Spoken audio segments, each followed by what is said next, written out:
Chapter 8:18. Fu Yunyue was confused. Why did my brother hit her?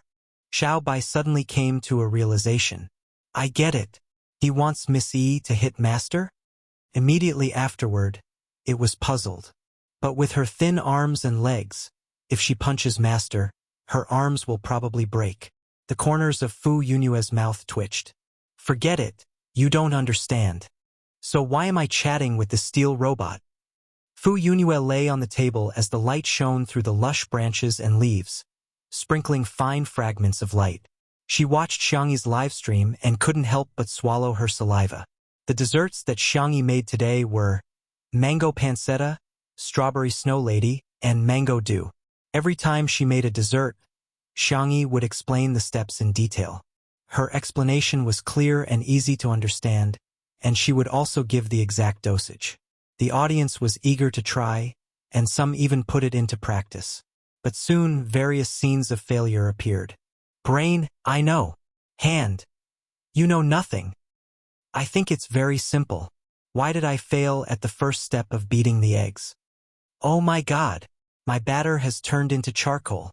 My mother said that I'm cooking dark cuisine and she's going to kick me out of the house cack. Some people also felt that Xiangyi had touched their cake. For example, the Chefs' Association of the Alliance. There were very few delicacies in the interstellar era. Firstly, it was the promotion of nutrient solutions, and secondly, it was the secret operations of the Chefs' Association. First, it was to raise the bar for chefs, so that the public would subtly think that cooking was a skill that could only be mastered by professionals and that ordinary people couldn't learn it at all. Secondly, it was to strictly restrict the circulation of recipes. Ordinary people couldn't come into contact with ingredients and cooking techniques at all. Even if they searched for it, they wouldn't be able to find it on the interstellar network. The most ruthless move was that if a person cooked at home, they would have to pay a so-called pollution fee. This fee was not cheap. Hence, gradually, the public realized that the food they cooked was not delicious and the cost was high. They might as well drink nutrient solutions or go to restaurants outside to eat.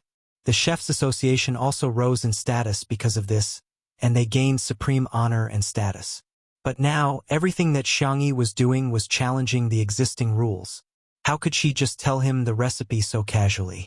If everyone learned how to cook, how could the Chefs' Association make profits? As a result, a large number of fake reviewers flooded into Xiangyi's live broadcast room and accused Xiangyi of something she didn't do. How can a girl who grew up in the slums have such amazing culinary skills? One look and I can tell that he stole it. Stealing is equivalent to plagiarism. Unforgivable. How despicable. It is recommended that Xiangyi be exiled to the original Sin planet immediately. Have you guys heard? She knew how to cook because she had stolen the life work of a 5-star chef. It's worse than stealing children. The atmosphere in the live broadcast room instantly turned foul. The Chefs' Association was complacent. She was just a new streamer. How could they not teach her a lesson? But to Fu Yunyue, this was simply coming to life. She, who had nothing but money, crazily sent Xiangyi gifts. He had single-handedly suppressed all the comments. On this day, news of Cloud Moon's terrifying wealth and hand speed spread throughout the interplanetary network, and everyone knew about it. Okay, it's done. I'll turn off the live broadcast then. Xiangyi didn't even look at the comments and directly turned off the live broadcast. She went out with the desserts and found Fu Yunyue waiting at the door, clenching her fists tightly. 10 million star coins. Please be with my brother. Please. Chapter 8:19. Xiangyi was speechless. Sister, you were the one who said, leave my brother for 5 million star coins, right? Why did you change your mind so quickly? Ms. Fu, stop joking, Xiangyi said helplessly. Let's try the dessert first? Oh, okay. Okay. In the courtyard. Xiangyi placed the tray on the table and Fu Yunyue sat down eagerly.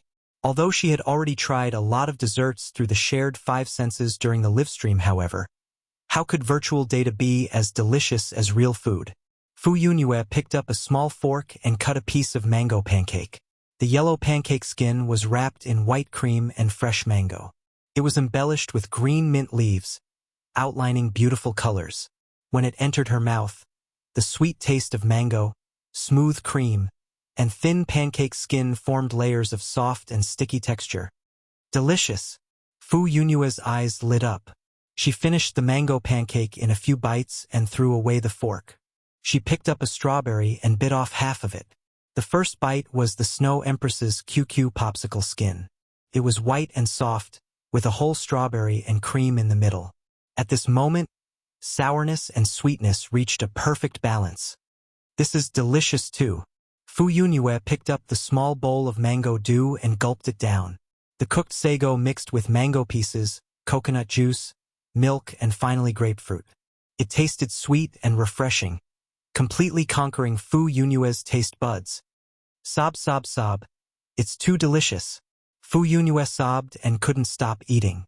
In just a few minutes, she finished the desserts prepared by Xiangyi for 2 people. Xiangyi asked considerately, "There are a few more in the fridge. Do you want to eat?" Fu Yunyue let out a small burp. With a wail, she actually burst into tears. Xiangyi was stunned. Little Bai was also stunned. The woman and the machine looked at Fu Yunyue in a daze. Fu Yunyue sobbed. "It's really too delicious. I've never eaten such delicious desserts." So that was how it was. Xiangyi said warmly, "If you like it, I'll write down the recipe for you. If you want to eat it later, you can ask the chef to make it for you, or you can try cooking it yourself." "But isn't it very difficult to cook?" Fu Yunyue asked in confusion. She had been taught this way of thinking since she was young, and she couldn't change it for the time being. Xiangyi said, "It's not difficult if you like him." Only then did Fu Yunyue realize that she had finished all the desserts on the table. She scratched her head and asked carefully, "Well, are you really not interested in my brother? Although he's a little ugly, a little fierce, and a little cold, he's super good at beating up Zerg beasts. He can even earn a lot of money back." Of course, she didn't want Xiangyi to be her sister-in-law because of food. Absolutely not. Xiangyi replied seriously, "I have someone I like." "Huh? Is he also from Star City?" Thinking of Shi Sui, Xiangyi was absent-minded for a moment. "He's somewhere very far away." But in the blink of an eye, the girl regained her determination. "He's waiting for me to come home." Fu Yunyue muttered in her heart. A long-distance relationship. Then her brother might still have a chance. At the door, a figure stained with blood stopped in his tracks. On the interplanetary network, no matter how the people of the Chefs Association tried to smear her, the recipes of the desserts made by Xiangyi still spread at an unstoppable speed. It swept the entire network. After trying, many people found that making delicious desserts was actually so easy. Chapter 820. The thing that the Chefs Association was most worried about had happened. The voices of doubt were like rolling snowballs, accumulating to the point where they could cover the sky and earth. The Chefs Association held an emergency meeting to discuss how to turn the situation around. If they couldn't solve the problem, they would first solve the source of the problem. 2-2. The streamer. After this live broadcast, the number of fans on this account had increased by another wave. If she continued to develop like this, the consequences would be unimaginable. At the door, Fu Zichuan was full of vigor. When he heard the conversation between the two of them, he stopped in his tracks. Someone she liked? For some reason, he was a little curious. What kind of man would this girl like? "Brother, why are you back?" Fu Yunyue saw him and was more frightened than surprised. "There's no food in the fridge. There's really nothing." The moment she opened her mouth, she was already a self-deceiver. Fu Zichuan's mouth twitched in the face of his sister's stupidity. Fu Yunyue coughed. "Brother, are you all right? Why are you covered in blood?" The little girl's eyes were filled with anxiety. She lifted her skirt and rushed in front of him, wanting to check his injuries. Fu Zichuan moved a step to the side without a trace. "Don't worry, it's not my blood. I'll go wash it first." His gaze fell on Xiangyi. He nodded slightly in greeting, and the latter returned a polite smile.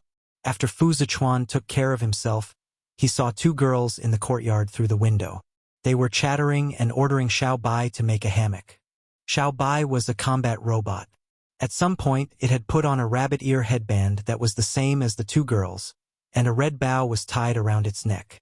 He couldn't bear to look at it. Fu Zichuan held his forehead and sighed. He strode into the courtyard. "Brother!" Fu Yunue saw him come out and chuckled. "Brother, you have another headband." Fu Zichuan was expressionless. "I don't wear such childish things. Tutu taught me to make this. Don't you think it's cute?" Fu Zichuan was in a daze for a moment. There were two rabbit ears on his head, however. The two girls' ears were white powder, and his was gray powder. Fu Yunue didn't expect that she would really succeed. While she was shocked, she quickly took many photos secretly. However, as she took photos, she realized her big brother had been staring at Tutu. Oh, there was a situation. Fu Yunue rubbed her small hands excitedly. "Big brother, let's go. Quickly get Bunny in your hands." Xiangyi lowered her head and replied to Brother Fatty's message. Brother Fatty apologized to her and said that he had left her behind to run to the shelter because he was in a hurry. Xiangyi didn't think much of it. Brother Fatty had no obligation to help her in the first place, let alone when it was a matter of safety. After a few simple replies, Xiangyi turned off her optical computer and was about to bid farewell to the Fu siblings when a tall figure suddenly appeared in front of her. Fu Zichuan. Even though he looked similar to Shi Sui, Xiangyi's heart did not waver. Shi Sui was Shi Sui. She was different from anyone else in this world. "Mr. Fu, thank you so much for saving me today." Fu Yunue secretly thought of the couple at the side and thought of the retro idol dramas that had recently become popular. Every time the female lead said this sentence, the male lead would smile wickedly and say, "Woman, then repay me with your body," or, "Little thing, call me big brother, and I'll give you my life." However, her brother displayed a straight man attribute that was no less than Xiao Bai, a steel robot. It's a pity that you don't use your hands to practice mecha. Chapter 821. Fu Zichuan's logic was simple. He had watched the video of Xiangyi cooking. Her hands were especially nimble, her strength was good, and her reaction was fast. More practice would give her an advantage in mecha combat. Fu Yunue, who was waiting at the side, was speechless. "Brother, my dear brother, can you be any more straight?" Xiangyi's expression was normal. "Well, thank you for the recommendation. I will consider buying it in the future." Fu Zichuan was speechless. He wanted to say that he would give her one, but he felt that it was too abrupt. His Adam's apple bobbed. He was already a man of few words, so he didn't know what to say. Fu Yunue was about to die of anxiety. Seeing that Xiangyi was about to leave, she hurriedly pushed her elder brother. "Brother, the civil strife is over, but we can't let our guard down. The city may not be safe. Send Tutu back." Xiangyi declined politely, but she couldn't win against Fu Yunue's coquettish behavior. She even rolled on the ground, so she had no choice but to agree. On the hover car back, Xiangyi didn't talk to Fu Zichuan except for a few words with Xiao Bai. If Fu Yunue saw this scene, she would be very disappointed. After sending Xiangyi to the slums, the girl jumped out of the car lightly and waved at Fu Zichuan. "Goodbye." She said goodbye, but he didn't feel that she wanted to see him again. Fu Zichuan's thin lips moved as if he wanted to say something, but in the end, he just remained silent. Something was wrong. Something was wrong with him. What was this strange and strong feeling? He couldn't deny that this girl had a mysterious attraction to him. After giving Xiao Bai a few instructions, the combat robot switched to invisible mode and followed Xiangyi to protect her. South City. Xiao Naofu was so tired that it collapsed into a cat biscuit. Xiangyu rubbed its meaty paws with heartache. "Little baby, it won't hurt anymore after I blow on it." Huff, huff. Meow, meow, meow. Xiao Naofu rubbed against his abdominal muscles aggrievedly and continued to lie down. Everyone had read the message it typed several times. The atmosphere was tense. It turned out that Xiangyi had traveled through so many worlds. She had once been injured, bled, and was on the brink of death. She had also been betrayed by her most trusted friend, and she had watched as someone close to her passed away. Just the thought of it made his heart ache. However, she had experienced it again and again. If it wasn't for the fact that she was determined to go home, her soul might have completely disappeared from this world. This is so infuriating. Why is it that the little rabbit has to bear everything it should bear? Xiang Qi clenched his fists. He even had the urge to kill someone. Xiang Li knocked on the table. His genius brain worked quickly and quickly came to a conclusion. Firstly, this main system should have existed for a very, very long time. Just like a mainframe, the longer it runs, the more problems and loopholes there will be. Secondly, Yi's world has technology that is ahead of ours. To a certain extent, they should have mastered the technology of time travel, space jump, and so on. Thirdly, to them, transmigrating to another world is no longer a difficult task. The transmigration system was discovered by them and was also broken by them. The rules that originally restricted people were successfully reversed and used various methods to escape the transmigration. Xiang Qi became anxious. How are you going to save my sister if you talk so much? Find the main system? But how can there be such a coincidence that we can find the system, or find the person who transmigrated? Shi Sui rubbed his eyebrows. Okay. Everyone looked at him in unison. Shi Sui only said one name. Xiang Feng. Huh? Little uncle? Chapter 8:22. What Shi Sui said next stunned everyone in the room. In the past year, I've met more than one fast transmigrator, and their goal was all Xiang Feng. At first, Shi Sui only felt that something was strange. Why would all kinds of girls appear around Xiang Feng? Whether it was an ordinary Cinderella, a socialite, a rich beauty, a starlet in the entertainment industry, a top scholar from a famous university, or an elite in the business circle, without exception, they would all coincidentally meet Xiang Feng in different ways and fall deeply in love with him. Perhaps in the eyes of ordinary people, this was because of Xiang Feng's appearance and wealth, but this didn't make sense. How could an ordinary girl accurately grasp Xiang Feng's itinerary? Why would a person who originally had a deep love be so devoted to him after just one meeting? What was even more inconceivable were the people who couldn't find any traces of the first half of their lives, as if they had appeared out of thin air in this world. Xiang Feng was carefree and didn't feel much about this. He drove away one girl after another in anger. Then, Shi Sui discovered that soon after, there were also men who pursued Xiang Feng. Their methods were similar. After finding out Xiang Feng's itinerary, they approached him with all kinds of reasonable and unreasonable identities. Without any reason or basis, they fell in love with him. Shi Sui concluded and guessed that they were all transmigrators from another world. Perhaps they were here to complete the mission. It wasn't until Xiang Yi's return that he was completely convinced of his guess. Half an hour later, Xiang Feng sped all the way to the hospital. Shi Sui and the others were waiting for him in the parking lot. Little Xiang Yi, is there no hope? As soon as the group spoke, it was obvious whether it was true or not. Xiang Feng's eyes were brimming with tears. Did you guys ask me to see her for the last time? Shi Sui. The Xiang brothers. Sanction began to roll up his sleeves, and the others silently walked away. 2 minutes later, Xiang Feng didn't know how horribly he had been ravaged by the Demon King. He was completely terrified, and he was a perfect example of following one's heart. Are there any strange people around you? No, I think they're all quite normal.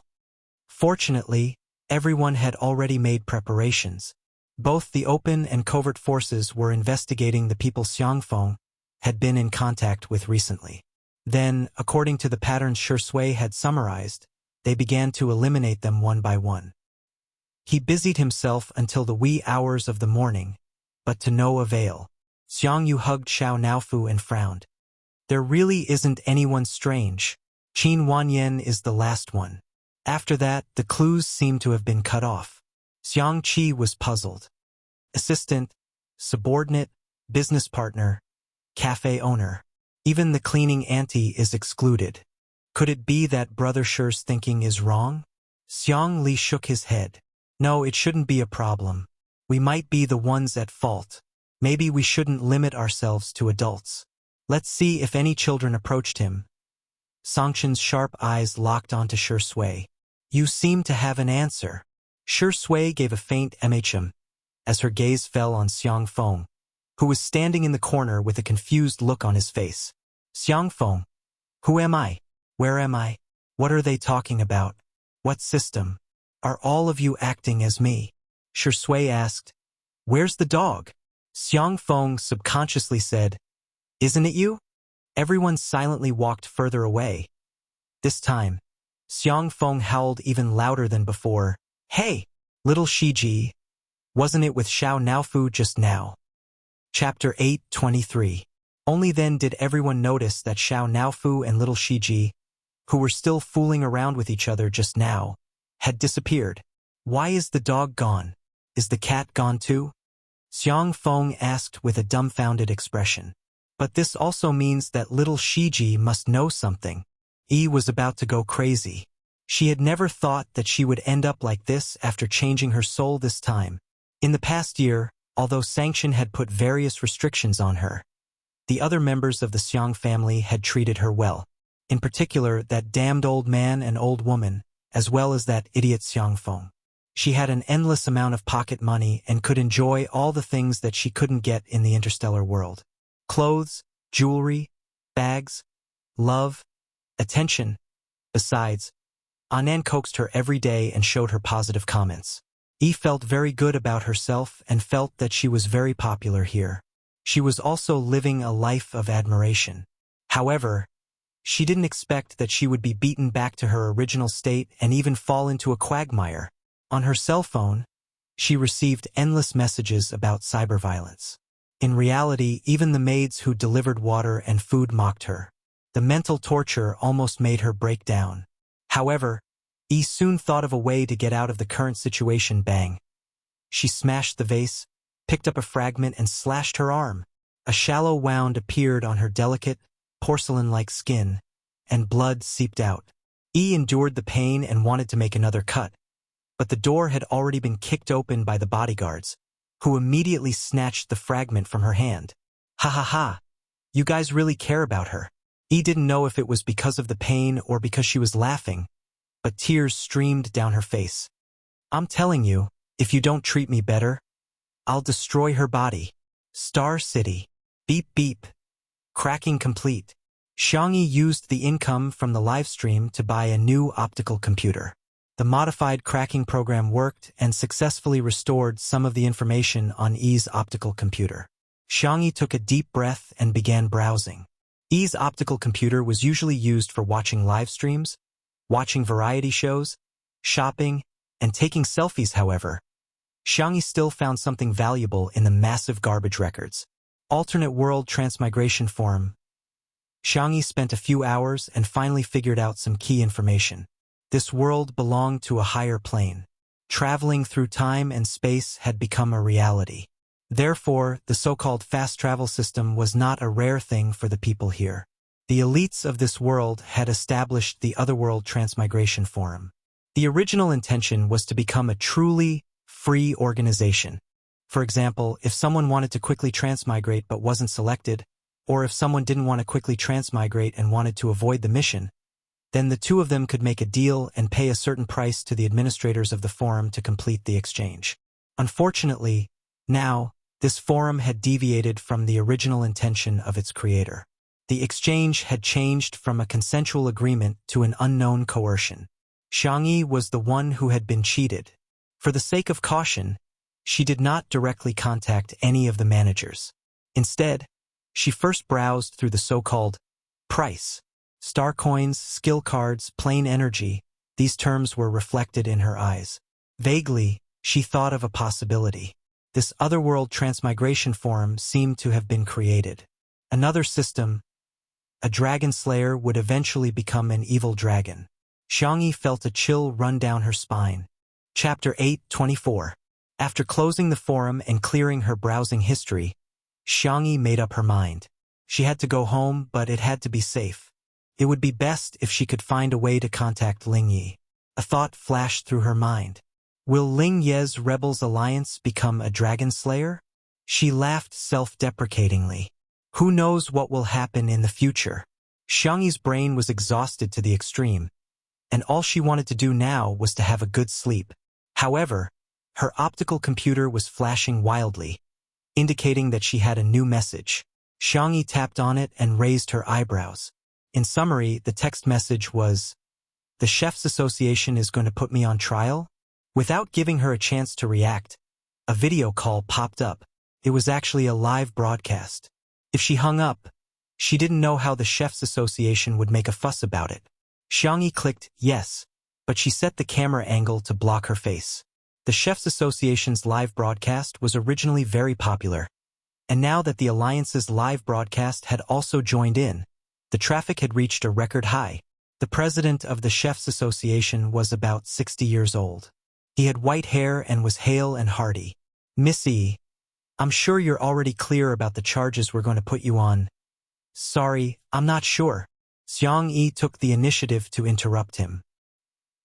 The president's expression was serious.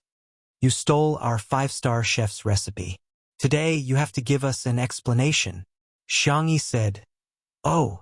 The girl's calm reaction made the Chefs Association seem like a villain. The viewers in the live stream also thought so. "I don't care. I just like tutu." The Chefs Association has always banned the circulation of recipes, but tutu has allowed more people to enjoy delicious food. "I'm definitely on tutu's side." To be honest, the Chefs Association has no legislative or judicial power. What right do they have to put tutu on trial? Isn't this an abuse of power? The president of the Chefs Association had a microchip in his ear. When he heard the real-time comments summarized by his assistant, he knew what was going on and softened his tone. "As far as I know, you're just an ordinary person in the slums who relies on relief money to survive, and you haven't received any education to become a chef. However, in your live stream, you've made several dishes that can only be made by 3-star chefs and above. Where did you get the recipe from? And where did he learn such cooking skills? Coincidentally, we have a 5-star chef who lost his painstaking notes.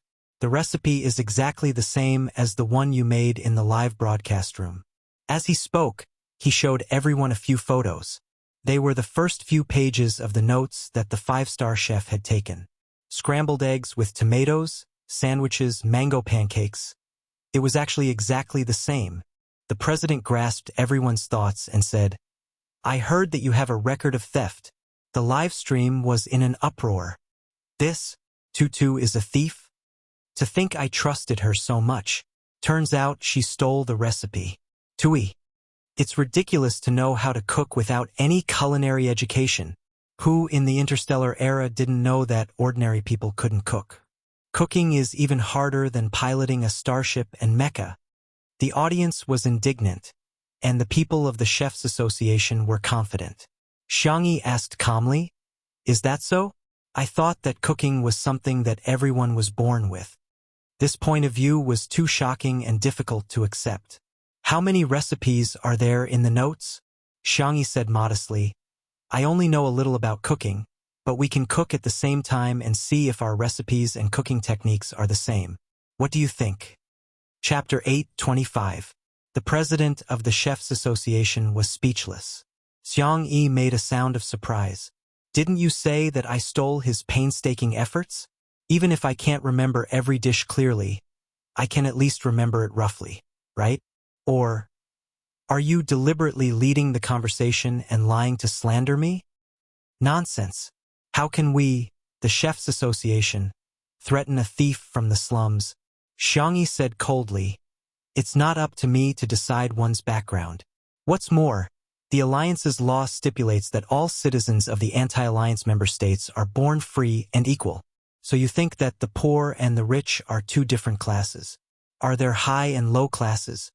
The president was speechless. How could he answer that? Of course, the poor and the rich couldn't be compared. But he couldn't say that, or he would definitely be scolded to death. "Little girl, you have a sharp tongue." An old female voice spoke. It was the vice president of the Chefs Association. She was wearing a light-colored knitted suit and looked like a kind old granny without any lethality. However, as soon as she opened her mouth, the situation was reversed. "If you didn't steal, how did you master the cooking skills?" For the people in this interstellar plane, it was impossible to learn cooking without being taught. This was what everyone had always known since they were young. Xiangyi's response was very simple. As I said, I think cooking is a kind of talent. Can also be said that it is a kind of forgotten knowledge. As long as people practice, they can recall it. Crazy talk. A senior of the Chefs Association couldn't help but blurt out. Xiangyi said indifferently, "May I ask that five-star chef, how many dishes are in his notes? Are you afraid to compete with me?" "Oh, of course, I don't want to compete with a thief like you." Xiangyi chuckled. "If that's the case, then I have nothing to say to you." She pretended to turn off the live broadcast, but the people of the Chefs Association hurriedly said, "Since it's your first offense, as long as you return the notes and never cook the dishes on the menu again, our Chefs Association can be magnanimous and not argue with you." Xiangyi only felt that it was funny. Was he trying to get the recipe without risking anything? The people of the Chefs Association thought that they were very smart. Anyway, they didn't mention the specific number of dishes in the notes. In the future, no matter what dishes Xiangyi cooked, they would just say that Xiangyi stole the notes. Wasn't it easy for them to control public opinion? However, the screen of the video call went black. Xiangyi hung up the call. Everyone? Soon, Xiangyi started her own live stream. In the kitchen, she had bought some new kitchen utensils and ingredients. It was enough to make some home-cooked dishes. "Today, I will teach you how to cook 100 dishes." Xiangyi put on her apron as she continued to place orders with her voice. "From today onwards, I will cook 100 dishes every time I do a live stream, until I stop doing live streams." The Chefs Association sent a video call to her in a hurry. Xiangyi directly blacklisted the account and set the Do Not Disturb mode. The audience watching all this, "Is Tutu so stubborn? What's the big deal? The 100 dishes are all stolen recipes. That, whether she stole it or not, at least we can use her cooking live stream as an educational video. 100 recipes would be leaked every day. It meant that countless people would learn to cook." The people of the Chefs Association were completely panicking. "Wait, let's talk about it." Chapter 8:26. They wanted to contact her, but she had actually set the Do Not Disturb mode. "No, you little girl, why don't you play by the rules? Do you have any culinary ethics?" In fact, Xiangyi couldn't be bothered to talk nonsense with them. If she followed their logic, even if she won the competition and made a dish different from the other parties, the other party could also say, "Ah, you stole more than one chef's notes. You stole a lot of them." That would only lead to an endless quagmire of self-proof, which wouldn't solve the problem at all. Xiangyi chose another way. "Since I can't prove myself, then I won't." The Chefs Association was most afraid of recipes being made public. Her 100 dishes a day was the best counterattack. Then, let's start with simple home-cooked dishes. If you live alone, you can make some porridge with 2 stir-fried dishes for dinner. The girl's voice was gentle, and she deliberately slowed down her speech so that people could hear her more clearly. At first, the Chefs Association had arranged for the Internet Water Army to spam keywords such as stealing and plagiarism, but they were soon flooded by enthusiastic netizens. There was no other reason, but there were many foodies' nutrient solutions were anti-human things, but they were only eaten for survival. Tasting delicious food was human nature. The Empire livestream was willing to recommend it, and there were many bored netizens watching the show, so the traffic of the livestream soared. The first dish, the second dish, the third dish, from home-cooked stir-fry to various cold dishes, and then to various difficult dishes. The girl was not only extremely skilled in making each dish, but she was also very fast at cooking. Her overall management of time was amazing, and she could often take care of several dishes at the same time without showing any panic. "She's using double speed? She must be using double speed. Oh my God. Tutu's reaction speed is too fast. I feel that she would be very good in other industries. I'm kneeling to the big boss. Doesn't the Chefs Association's face hurt? Let's not talk about anything else. Can your 5-star chef do it so fast?" The people of the Chefs Association pretended to be dead on the surface, but they were suffering in their hearts. They really couldn't. 5-star chefs made high-end dishes, and it was normal for them to spend several hours on a dish. For someone like Xiangyi to make 10 to 20 dishes in an hour, what a freak! Seeing the recipes being streamed out along with the live broadcast, the people of the Chefs Association couldn't help but send people to the vicinity of Xiangyi's residence. No matter what, they had to stop Xiangyi's live broadcast, even if he had to resort to unscrupulous means. However, before the hired bounty hunters could even get close, they were taught a lesson by Little White who descended from the sky. In a matter of minutes, he had changed from being unscrupulous to not breaking his hand. When the people of the Chefs Association received the news, they were secretly shocked. Battle robots, wearable mechs. These were all existences that belonged to big shots. Why would he protect a little girl from the slums? No, something's wrong. Before they had the time to ask their men to retreat, a small starship hovered above Xiangyi's residence precisely. The starship did not turn on the optical stealth mode, and the huge water droplet logo was reflected in everyone's eyes. That was the symbol of the Alliance commander, Fu Zichuan. 6 hours later, Xiangyi rubbed her wrist, which was in so much pain that she almost couldn't raise it. The last dish is ready. Someone will send it over now. In the live broadcast room, the viewers who had been selected were jubilant, as if they were celebrating the new year. The viewers who didn't get selected had subtly changed a little. Cooking. I feel like I can do it too. Chapter 8:27. Many people felt the same way. They felt that what Xiangyi said was very reasonable. Cooking was probably a talent that every human had. It was just that they had forgotten it after birth. As long as they learned it, they could recover their memories. On this day, the sales of kitchenware and ingredients in the Interstellar Mall increased greatly. Originally, only the people from the Chefs Association would buy these things. After so many years, even if the suppliers knew the inside story, they tacitly agreed with what the Chefs Association had done. In any case, they did not have much sales to begin with. However, once they realized that they could make money and that there was a huge profit to be made, the attitude of these suppliers changed instantly. They stood up one by one, criticized the Chefs Association for its schemes, defended the interests of every citizen in the Alliance, and vigorously promoted that cooking was something that anyone could learn as long as they bought good kitchenware and ingredients. The reputation of the Chefs Association fell to the lowest point since its establishment. After Xiangyi finished her lucky draw, she turned off the live stream and fell asleep as soon as her head hit the pillow. It had been a long time since she was so tired. She fell into a deep sleep. On the roof, the starship did not leave but turned on its stealth mode. Whitey was squatting in a hidden corner, poking the hair ring that Xiangyi gave it from time to time. After sleeping for a long time, Xiangyi heard an anxious and familiar voice calling her. "Sister, are you okay?" Xiangyi gradually woke up and found herself in the sea of consciousness. In front of her was the figure of a young man who had transformed from data into a human figure. Ling Yi. Xiangyi was a little surprised.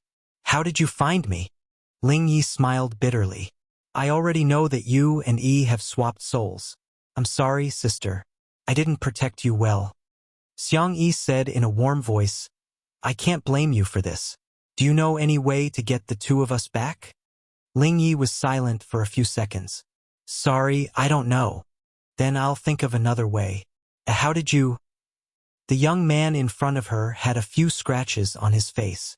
The parts that were covered by his clothes seemed to be injured as well. "It's just a program. How could it be injured?" Ling Yi said casually. "I accidentally bumped into the main system and was attacked. It will take some time for the program to repair itself." Seeing that he didn't want to say more, Xiangyi didn't ask anymore.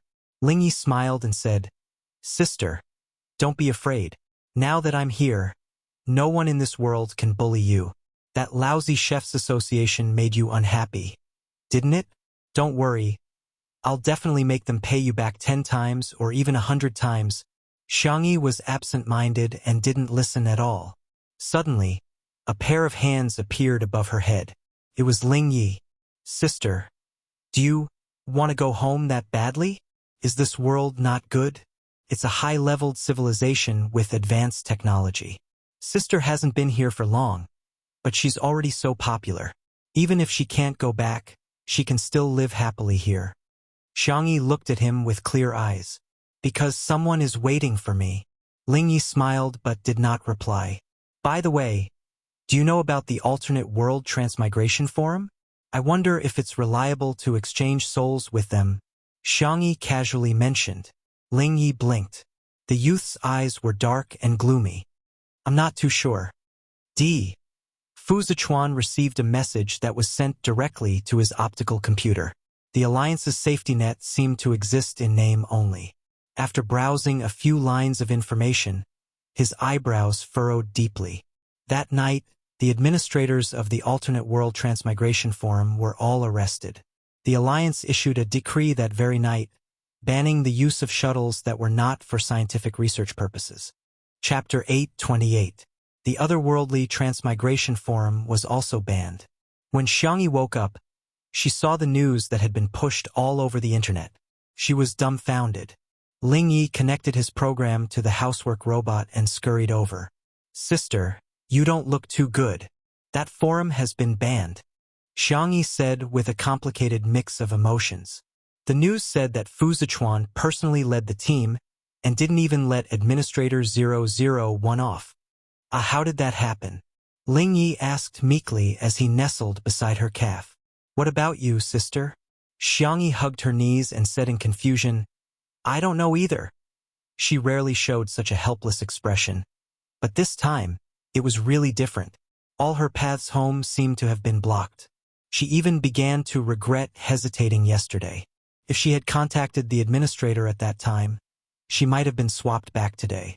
Ling Yi comforted her. Sis, don't take it too hard. Look, the news also said that those administrators aren't 100% successful. Half of them died an unnatural death and their souls disappeared from this world without a trace. That E is really bold to have the guts to swap twice. Xiang Yi said, but there's still a 50% chance of success. Ling Yi thought to himself, take it slow, there's no hurry. He would let her slowly wear away all her expectations and hopes. In that case, he would be the only one left in her world. No matter what, I will always be by your side. Sister, Ling Yi said in an extremely gentle tone. In Nanqing, little Shiji held Xiao Naofu in his mouth and ran far away from the hospital, displaying a physical strength that was far beyond that of a Shiba Inu. However, it was still caught. Xiang Yu held the kitten in his arms and doted on it. However, little Shiji was locked in a cage and interrogated on the spot. The men of the Xiang family and Shi Sui were all more than 185 centimeters tall, and their long legs were pleasing to the eye. However, in little Shiji's eyes, they looked like evil forces. Are you a fast transmigrator? Or the system? Even though it was mentally prepared, little Shiji's pupils still trembled. However, it didn't plan to say anything. It would never give in to these evil forces. You're not going to say anything? Take her to be sterilized, Shi Sui said indifferently. Little Shiji comforted himself while bearing with the humiliation. Wasn't it just sterilization? It didn't care. In the next second, Shi Sui's gaze fell on Xiang Yu's arms. Take Xiao Naofu to be sterilized. Xiao Naofu. Meow meow meow. Be a human, sure go. Little Shiji barked. Woof woof. Dog man. Come at me if you have the guts. Shi Sui took out a cigarette and lit it up. The scarlet flame illuminated his handsome face. During Xiao Naofu's surgery, let little Shiji watch from the side. Little Shiji barked. Woof woof woof. Too ruthless. This D***M man is too ruthless. A few minutes later, it was as if the scene was repeating itself. Little Shiji typed on the tablet with great difficulty. Little Shiji was indeed a fast transmigrator and his mission was to assist Xiang Feng in gaining love. This was also its final plane. Once it was done, it would be able to transcend. I know about Ling Ye's existence. He was the one who took this world offline from the main system and made it stand alone. The main system can get everything back on track, but I can't contact the main system in this world now. There's nothing I can do. Unless Ling Yi reconnects this world to the main system. However, if he does that, he'll probably be erased by the main system. Miss Xiang Yi may never come back. Chapter 829.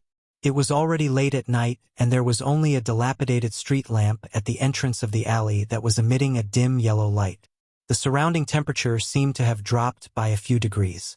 Shui and Sanction had been smoking non-stop. Little Shiji was released and wanted to lick Xiao Naofu, but Xiao Naofu dodged. Meow, meow, meow. Atrocious. How dare you lie to me? Little Shiji was helpless. It just didn't want to get into trouble, so it carefully hid its identity as a fast transmigrator. That was its bottom line. Well, Xiao Naofu is too cute. Hence, its bottom line was lowered again and again because of this stupid cat. However, little Shiji's heart softened again when it saw how depressed Xiao Naofu was and how its ears were drooping. It returned to the side of the cage and threw the tablet on the ground, but no one cared about it. Little Shiji typed a line of words on it with its paw. I have an idea, but I can't guarantee that it will work. Xiang Li frowned. Tell me about it. Every bubble world has its own protagonist, and his will is the will of the world. This world is derived from a book, and the male protagonist in the book is Shui, but the male protagonist of this world is actually Xiangfeng. The reason why this bubble world was created is because he wants to get out of singlehood. So, when this goal is achieved, the will of the world will be at its strongest, and it might be able to break the shield set by Ling Yi. Xiangfeng was dumbfounded. Me? I'm actually the male protagonist? How is that possible? So, according to you, the solution to the problem is to get me married? Little Shiji silently deleted the words, love works too, and calmly added the word, okay with his paw. According to the estimation, if it was dating, it could get an A-level mission evaluation. If it got married, it should be able to get an S-level mission evaluation. Anyway, it had nowhere to go. When the time came, it would just stay in this world to protect Xiao Naofu. Xiang Li pondered for a moment and said, let's give it a try. The end of science is philosophy, and the end of philosophy is theology. Even if he was a genius, he wouldn't be able to solve all problems.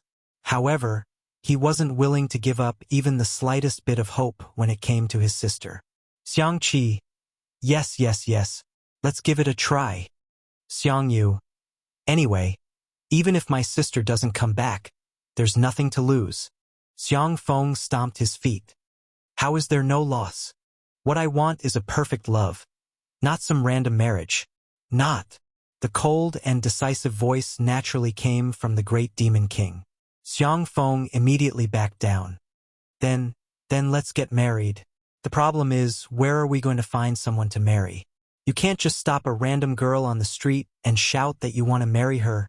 Shui puffed out a smoke ring, which covered her eyes and eyebrows.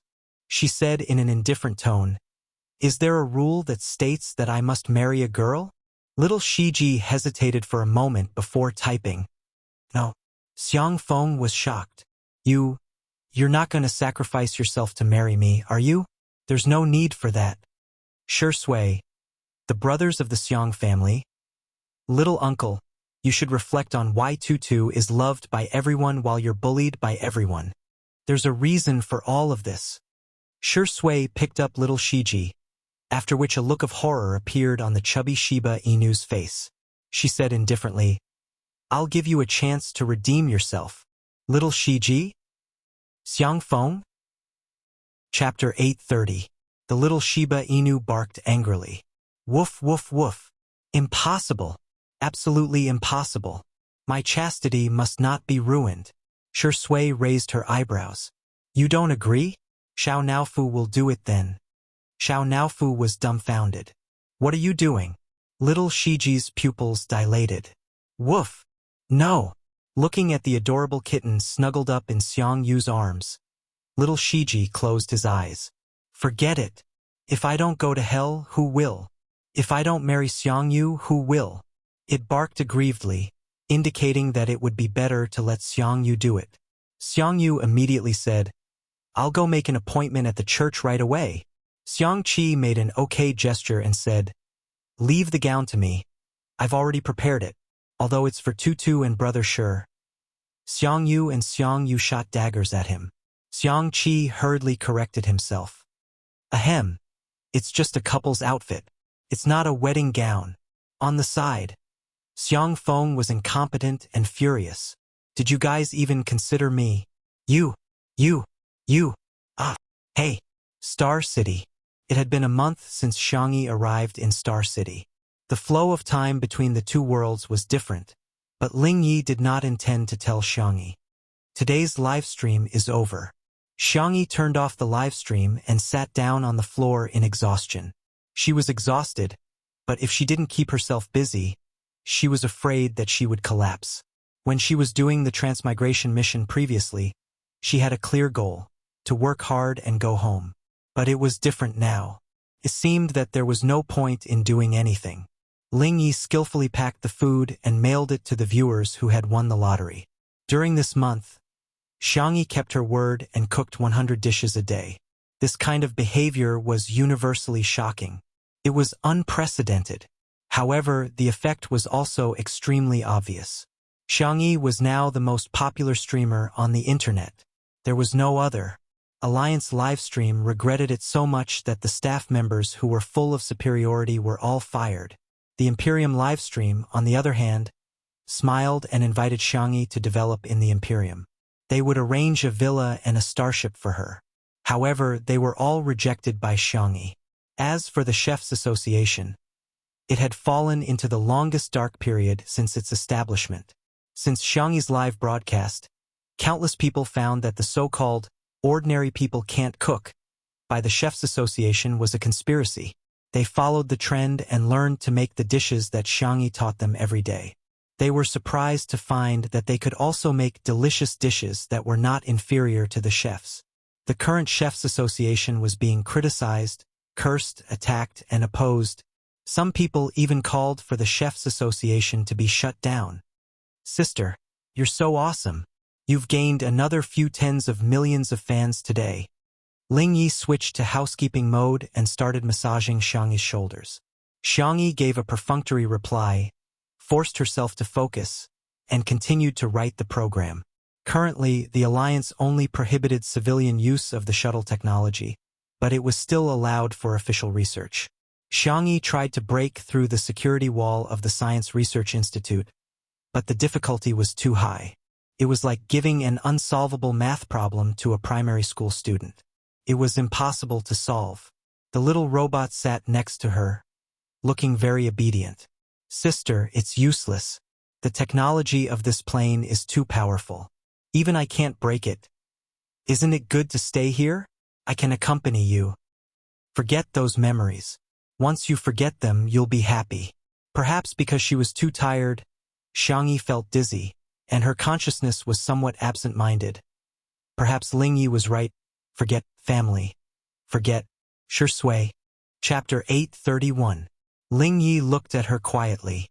Xiangyi's willpower really exceeded his imagination. For the past month, he had been trying to hypnotize her, but it had little effect. Today, Xiangyi was probably too tired, so he found an opportunity to take advantage of her. The psychological suggestion worked. Xiangyi's eyelashes trembled. She felt her eyelids were extremely heavy. She fell onto the sofa. The little robot rubbed against Xiangyi's palm. Let me accompany you, okay? I can do whatever he can give you. If he likes you very much, I have 100 points, 1,000 points. The doorbell suddenly rang. Ling Yi was full of vigilance. He connected to the electronic peephole on the door and saw the person outside the door clearly. Fu Yunyue. He let down his guard. Xiangyi, who was about to fall asleep, was woken up. She propped up her tired body and opened the door. Sister, I'm here. Fu Yunyue gave her a bear hug and almost pushed Xiangyi to the floor. A pair of strong hands grabbed Fu Yunyue's collar in time and helped Xiangyi stabilize. Then he withdrew his hands without a trace. Be careful, Xiangyi said weakly. Mr. Fu, you're here too. Fu Zichuan replied. Yes. Ling Yi. For some reason, this Fu Zichuan made him feel a little dangerous. He was the one who sent the message on the Alternate Worlds Transmigration Forum to Fu Zichuan. Fu Zichuan did not disappoint him. His efficiency was astonishing. He caught all the administrators. However, to Ling Yi, those people did not pose any threat to him. He had long gotten rid of the shackles of those ants. It was just that he was too lazy to deal with those people personally. Ah, sister, you're too kind. You actually left so much food for me. Beside the coffee table, Fu Yunue was extremely excited. These days, Xiangyi would always leave some food for her according to her taste and send it over. Gradually, Fu Yunue could not wait for the takeout anymore. Every time, she would come to the door to get it herself. However, she had always been alone before. This time, she brought her big brother with her. Xiangyi brought the cutlery over and asked politely, "Would you like to try it, Mr. Fu?" She thought that Fu Zichuan would refuse, but the man nodded slightly. Okay. After saying that, she imitated Fu Yunue and sat cross-legged beside the coffee table. This house was bought by Xiangyi. The area was not big, and most of the space was occupied by kitchen utensils. The living area only had a small bed and a coffee table. There were very few clothes, only a few of the same color and style, which were casually hung on the clothes rack. There wasn't even a wardrobe, let alone other decorations. The entire room gave off the feeling that it was lifeless. It was as if there was nothing here that made her reluctant to leave, and she could leave at any time. Ow, it's too delicious. It's another day of crying over delicious food. Fu Yunue's eyes were brimming with tears as she ate until her cheeks were puffed up. Fu Zichuan picked up 2 chopsticks. It was still as delicious as ever. His attention unconsciously fell on Xiangyi. The girl was so thin that she was almost out of shape, thin and frail. She also became less talkative. She would only reply with 1 or 2 words when Fu Yunue said something, as if she began to resist social interaction. Fu Zichuan observed for a while without batting an eyelid and coughed lightly. "Missy, is there something on your mind?" Fu Yunue tried her best to swallow the food in her mouth. That's right. Why aren't you saying anything? Is it because of your long-distance boyfriend?" Xiangyi's eyes were filled with confusion. "I have a boyfriend?" Chapter 832. Ha! Fu Yunue almost spat out her rice. She was extremely surprised. "Didn't you say that you have someone you like waiting for you in a faraway place?" Xiangyi tried her best to recall, but she could not remember anything. She smiled softly. "Is there? Maybe it's something from a long time ago." Fu Yunue was stunned for a few seconds. "I see. Did Tutu really forget? Or did she want to walk out of her previous relationship? If it was the latter, then wouldn't her brother have hope?" Thus, Fu Yunue began to praise her brother crazily, vividly demonstrating what it meant to be stupid at Versailles and showing off. "My brother used 6 seconds to defeat the champion of the mecha competition last time. The little princess of the empire came to pester my brother again. She said that she would marry no one else but my brother. Ayaya, Tutu, my brother's mine has recently dug out a batch of high-quality gems. Do you want me to make a set of hand gestures for you? Or a pigeon egg on your kitchen knife?" How could Fu Zichuan not guess Fu Yunue's thoughts? But unexpectedly, he did not expose her. However, his ears started to burn. Throughout the entire process, Xiangyi listened attentively and responded politely from time to time. The little robot at the side was extremely angry. He did not take Fu Zichuan seriously at first, but now, the more he looked at Fu Zichuan, the more he disliked him. This face was too similar to Shusui's. It was disgusting. Fu Yunue ate and drank her fill. She rubbed her round belly and held a few ingredient storage boxes in her hand. She burped and said goodbye to Xiangyi. "Bye-bye, see you tomorrow." Xiangyi asked, "I might not be able to see you tomorrow. I probably won't start a live broadcast in the future. Sorry, I'm afraid I can't cook for you." Hearing this, Fu Yunue said angrily, "What do you take me for? I came to look for you because of food." Burp. Alright, that's also part of the reason, but... The arrogant young lady was so embarrassed that her face turned red. She stomped her feet hard and said what was in her heart. "I treat you as a good friend." After saying that, Fu Yunue's head was so hot that it was almost smoking. She covered her face and ran away. Xiangyi was stunned for a moment. Her cherry lips moved, wanting to say something, but Fu Yunue had already run far away. Fu Zichuan's deep voice rang in her ears. Tutu, can I add you as a friend on the optical computer? It had been a long time since he called her Miss E. All right. Xiangyi took the initiative to take half a step closer to Fu Zichuan. From the little robot's point of view, the two of them looked very intimate. After adding her as a friend, Fu Zichuan left politely and did not disturb Xiangyi too much. Before returning to his hover car, Fu Yunue was still patting her red and hot face. When she saw him coming back, she stuck her head out of the car window with stars in her eyes. Brother, I saw the two of you whispering. Is there something going on between you two? Fu Zichuan said lightly. I'm just cooperating with her and being a tool. Fu Yunue? As soon as the Fu siblings left, Lingyi controlled the door and closed it. Lingyi questioned, Sister, why did you add another man as a friend? Xiangyi looked at him. Mr. Fu is a very nice person. Is there a problem? Lingyi said in a muffled voice, I don't like sister talking to other men. Xiangyi ignored him and continued to write the program. However, in the program to attack the security wall, a piece of virus code had been added without leaving a trace. Chapter 833.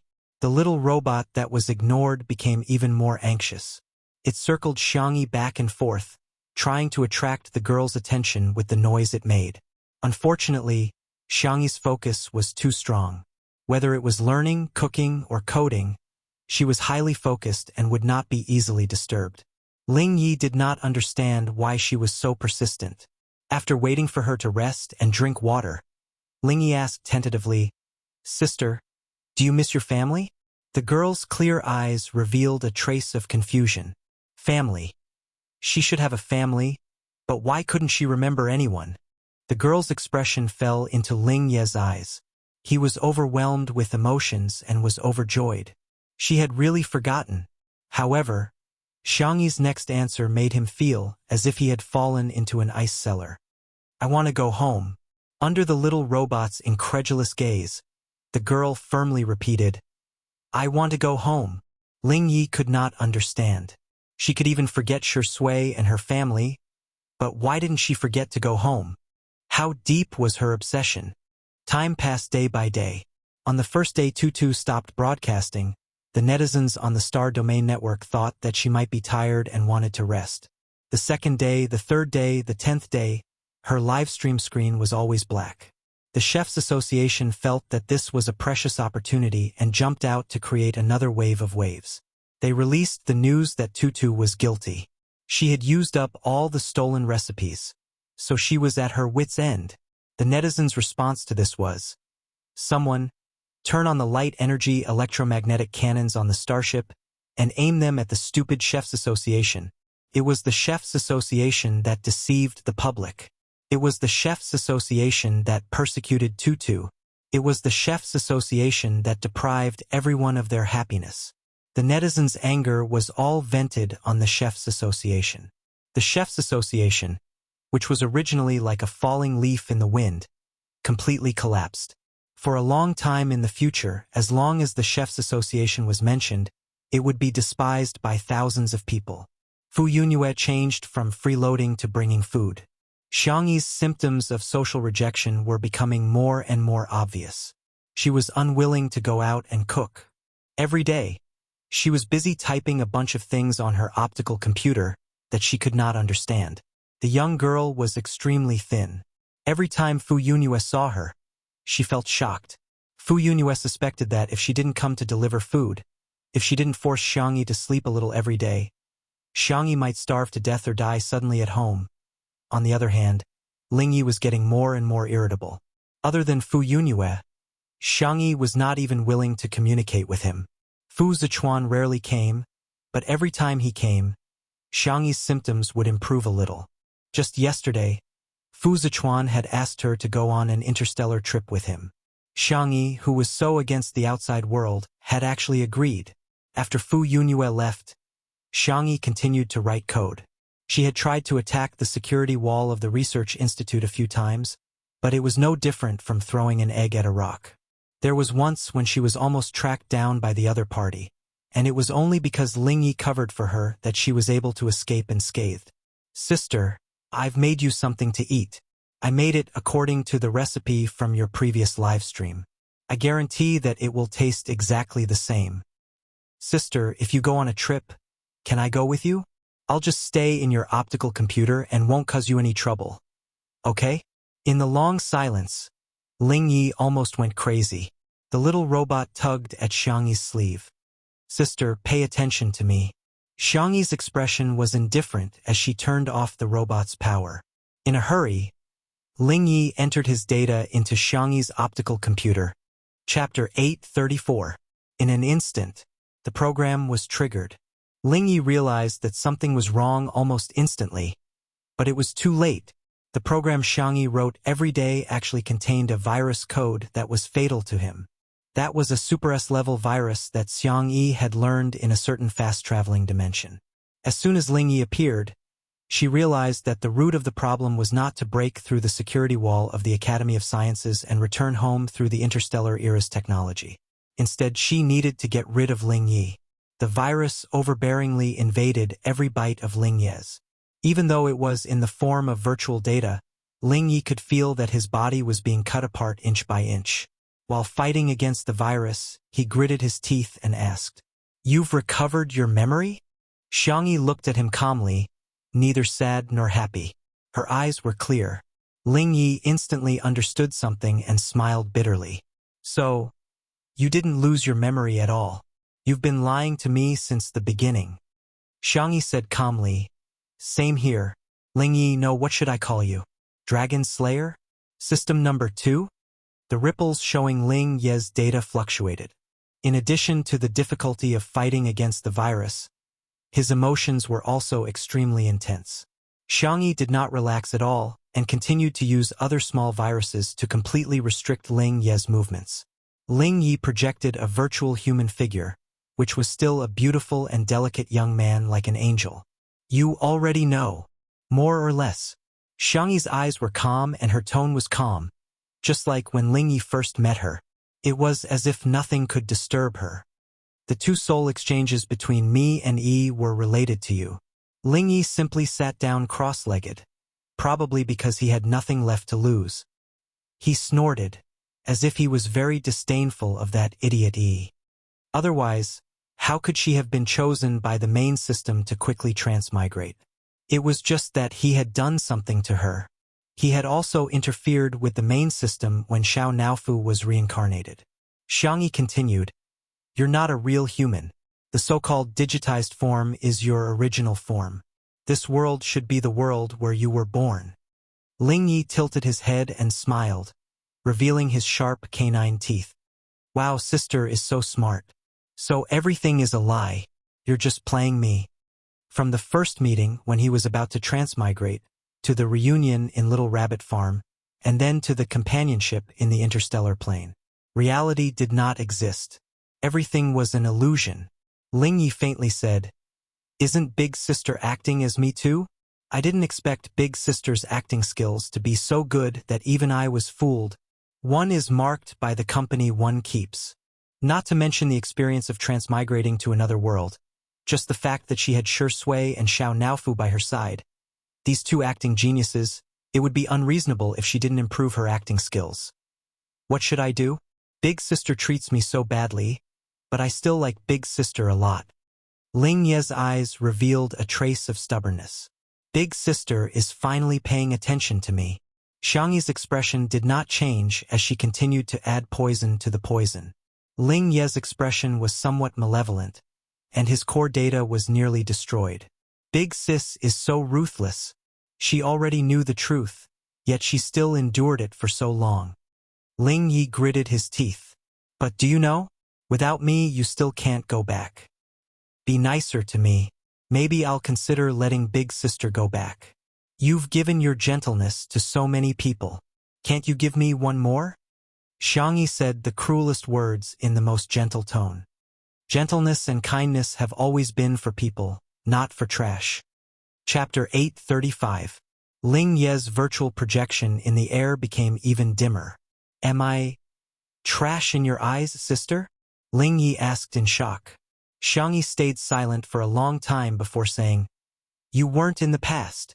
Ling Yi put on a smile that was uglier than crying. A moment later, his expression gradually became menacing, paranoid, and maniacal. "Sister, you can't go back. That world has been blocked by me. Even if you use the teleportation technology of this world, you won't be able to reach your destination. Besides, your code can only trap me. Can't kill me at all."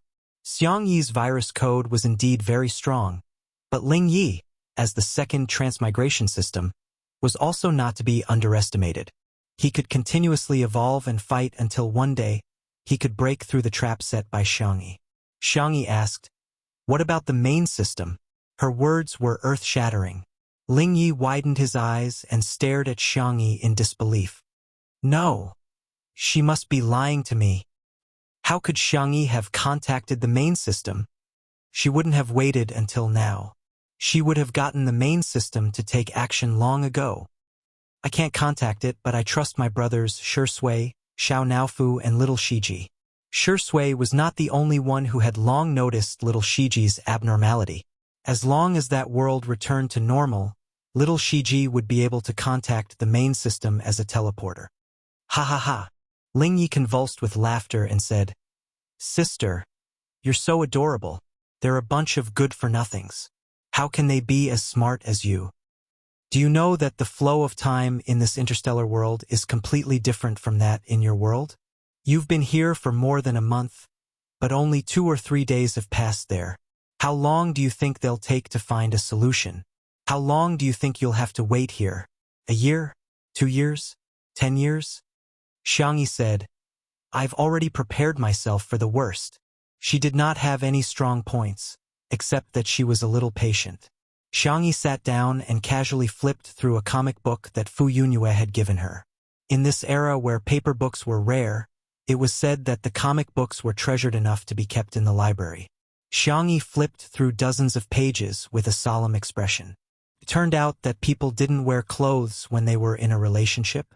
Ling Yi tried to continue spouting nonsense, but Xiangyi calmly silenced him. Thus, she saw the young man flying into a frenzy in the air, but there was nothing he could do to her. South City Church.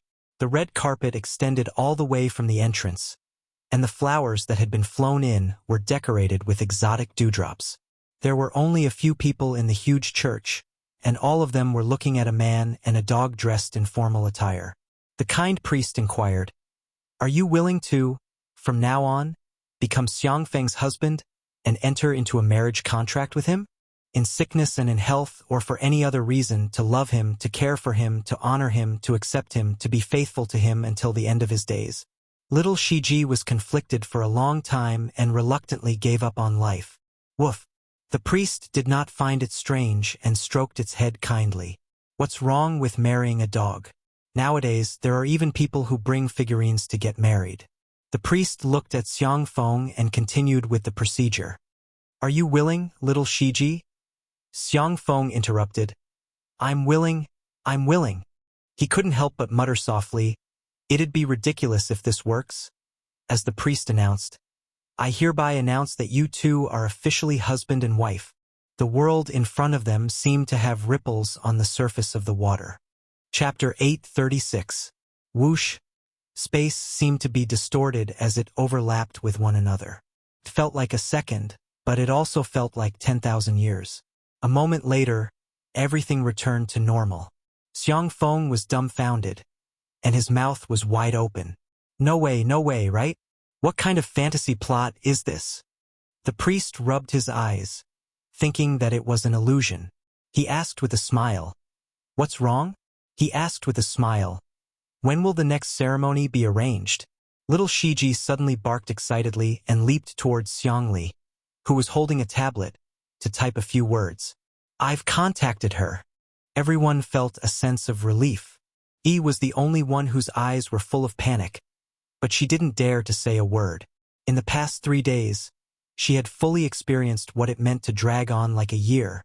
Health was just SSO. Little Shiji immediately typed again. "You can get a divorce now." Xiang Li cleared his throat and said to the priest politely, "You can do it now. The priest was dumbfounded. Even dogs know how to play with tablets these days? I'm not as proficient as a dog. Bearing with complicated emotions, the priest went through the divorce process again. I hereby announce that you two have regained your freedom. May God bless you. Xiang Feng held his hand and shook it. Thank you, thank you.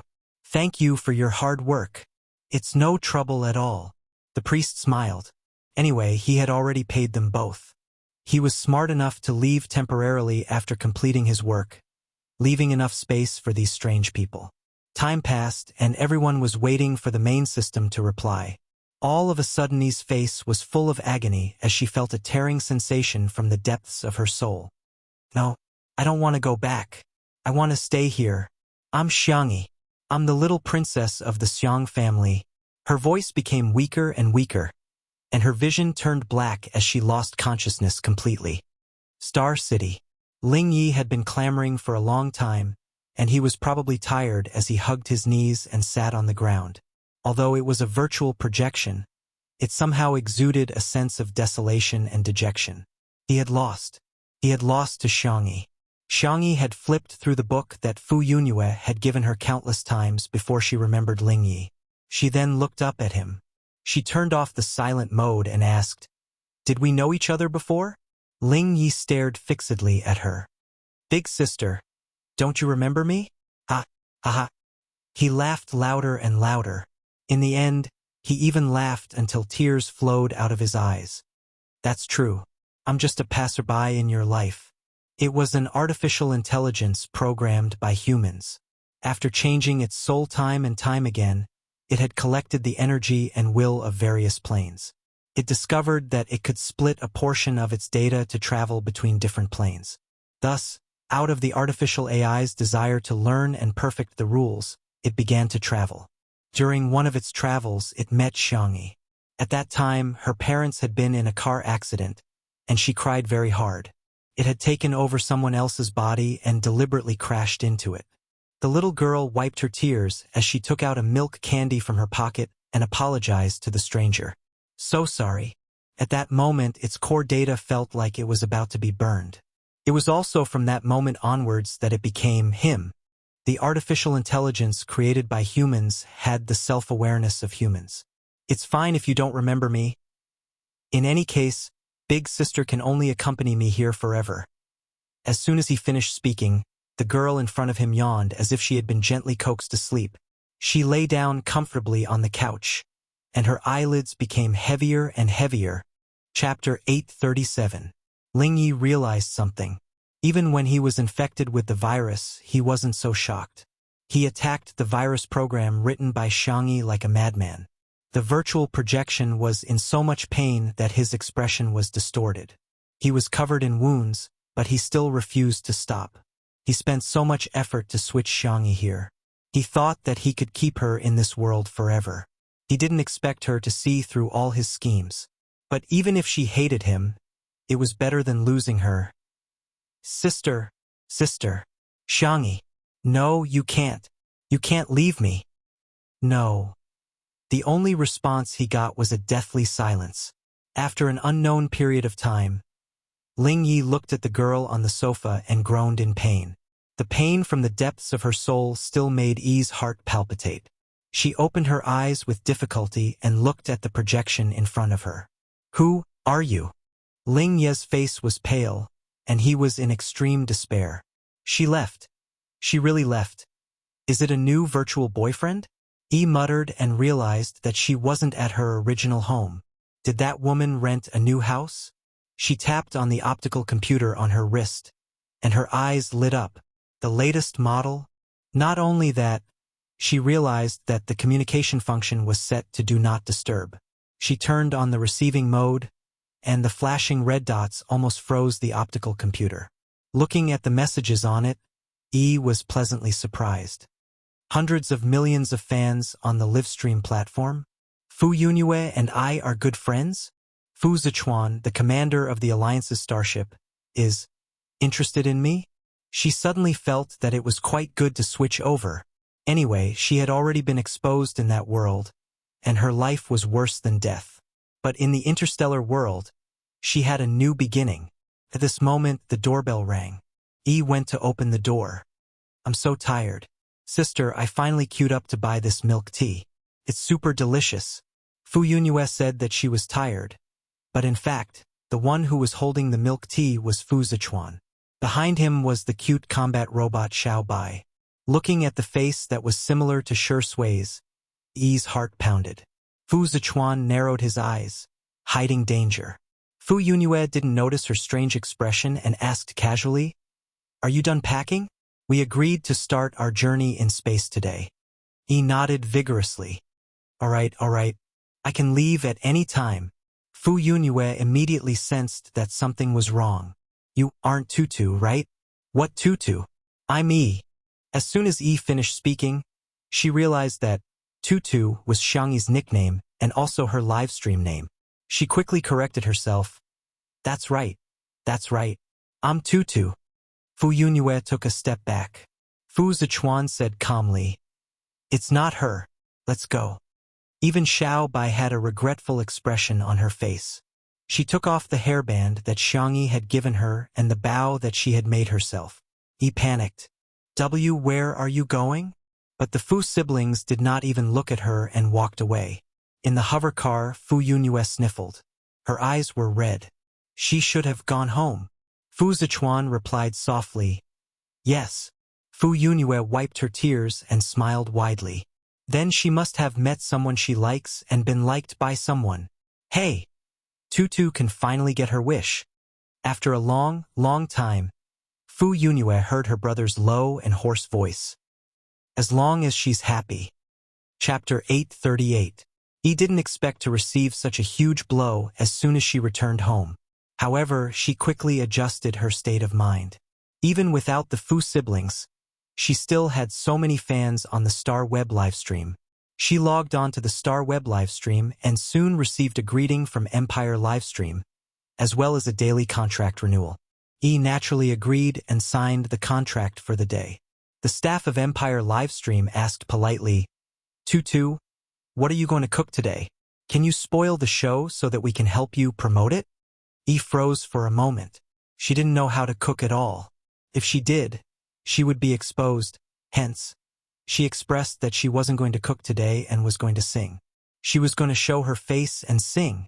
The staff on the other side was instantly excited. Tutu's face. This was an explosive event. The staff immediately applied to the higher-ups and soon, the application was approved for the best and most popular spot on the Star Web livestream. Simply put, as long as one used the Star Web livestream, they would receive a push notification from Tutu's livestream. Half an hour later, the livestream began. Yi was a little nervous as she waved at the camera. Hello everyone, I'm Yi. Ahem, I'm Tutu. What appeared on the fan screens was a face with heavy makeup. Although it was quite pretty, everyone was still a little disappointed. She was too different from the image that everyone had imagined. They had thought that Tutu was a beautiful, gentle, and indifferent girl who would still be beautiful even without makeup. However, there were too many people who liked Tutu and the pop-up comments were shocking. The fans were enthusiastically sending gifts to her. Yi was overjoyed when she saw this. She had just greeted them and the gifts she received, if converted to star coins, would be worth millions. This was even when Yun Zhongyue was not around. With her taking the lead in sending gifts, the number would probably double. Then, Yi started singing. Fans? Yi continued singing. Fans? Shut up. She's one of us. Oh my god. I'm so disillusioned with Tutu. Let's talk nicely. Don't poison my ears. Empire Livestream was also dumbfounded. They didn't expect Tutu's singing to be so terrible. The loss of viewers in the livestream was simply a waste of their promotion. Not only that, during the interactive segment, Tutu's words were even more shocking. Thank you all for sending me gifts. Everyone, continue. Don't stop. Why do you keep asking me to cook? That's something only a chef can do. Besides, her hands are so delicate. How can she endure cooking all the time? The audience? Was such a pretentious woman really Tutu? What's more, Bunny was a ruthless person who made 100 dishes every day for more than a month. How could he not be able to endure this little bit of hardship? Thus, everyone came to a conclusion. This tutu was a fake. The number of viewers in the live stream was getting lower and lower, and those who stayed behind were all doubtful. Did you steal Tutu's optical computer? Cook a dish to prove you're Tutu. It's a fake, right? You can't be Tutu. Never expected that she would still be doubted after returning to her own body. Panic was boundless and almost drowned her. Shivering, turned off the live stream. Little did she know that this was just the beginning of her retribution. In the church in Nanjing, the girl's eyelashes fluttered and she slowly woke up, only to see familiar faces. Chapter 839. The light was a little dazzling and she instinctively squinted. Immediately, a pair of large hands covered her forehead, covering her eyes. The tip of her nose turned sour and she almost burst into tears. Finally, I'm back. In the interstellar world, she had been very calm and composed. She had spent a lot of effort scheming against Ling Yi and was extremely exhausted, both physically and mentally. However, she didn't cry even once. It wasn't that she didn't want to cry, but rather, she had been holding it in. After persevering for so long, she couldn't hold it in any longer the moment she saw her family. She was just using the strongest armor to disguise all her weaknesses. In fact, she would also be afraid, confused, and uneasy. Brother, Xiangyi said in a soft and nasal voice. I'm back. She tried her best to smile, but tears welled up in her eyes. Xiangyu pressed his cap down to cover his eyes. The young sports god said arrogantly and coldly, You're back. Xiang Qi's eyes were red and he said fiercely, What are you crying for? You're so ugly. Xiang Li touched her little head gently and said, Our tutu. It's been hard on you. We've been waiting for you. Xiang Chun was as taciturn as ever. He said 2 words expressionlessly. He said expressionlessly, Go ahead and cry. The cold and aloof man wiped Xiangyi's face with his sleeve. His tailored suit was stained with tears and snot, but he didn't even frown. Xiangyi noticed that Xiangyu, who had always been dressed in a formal suit and leather shoes, had long been wrinkled. Even his tie was loosely tied. He wasn't the only one. The others were also in a much more disheveled state than usual. Xiangyi immediately cried even harder. The girl's shoulders shook, as if she was about to cry all the tears she had in her life. Xiang Feng wailed too. Little Xiangyi, you've suffered. Little Shiji silently distanced herself from her ex-husband. Xiao Naofu jumped into Xiangyi's arms and meowed, its icy blue eyes full of tears. Stupid woman. You're finally back. This hoo-hoo was worried to death. Xiangyi hugged the kitten tightly and smiled through her tears. Why have you lost weight? Your stomach is so flat. I'll make you cat food when we get back, cough, tiger food. Everyone, how is this fat cat skinny? Xiao Naofu obediently rubbed its head against Xiangyi's collarbone, then jumped to the ground. It strode over to Xiang Yu's feet with its proud and noble cat-like steps, and meowed in a cute and coquettish manner. Xiang Yu. It acted coquettishly towards me. Xiang Yu, the furry maniac, picked up Xiao Naofu at lightning speed and instantly transformed from a cold and aloof person into a chatterbox. Is our Fu-Fu hungry? Do you want to drink milk? Can you eat some dried fish first? If you don't like it, I'll buy you something else. Okay? Little Shiji.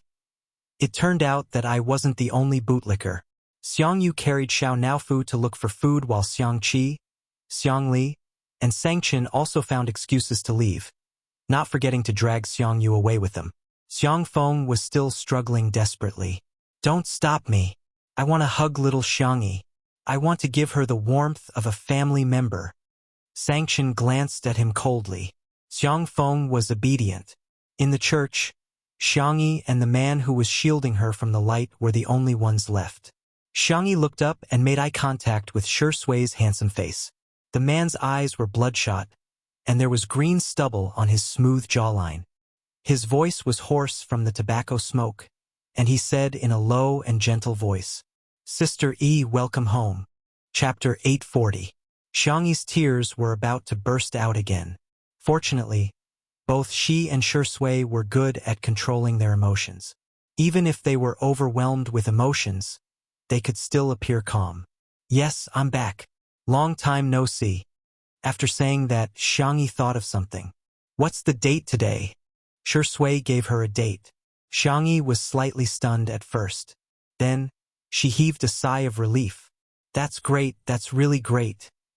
The flow of time in the two worlds was different.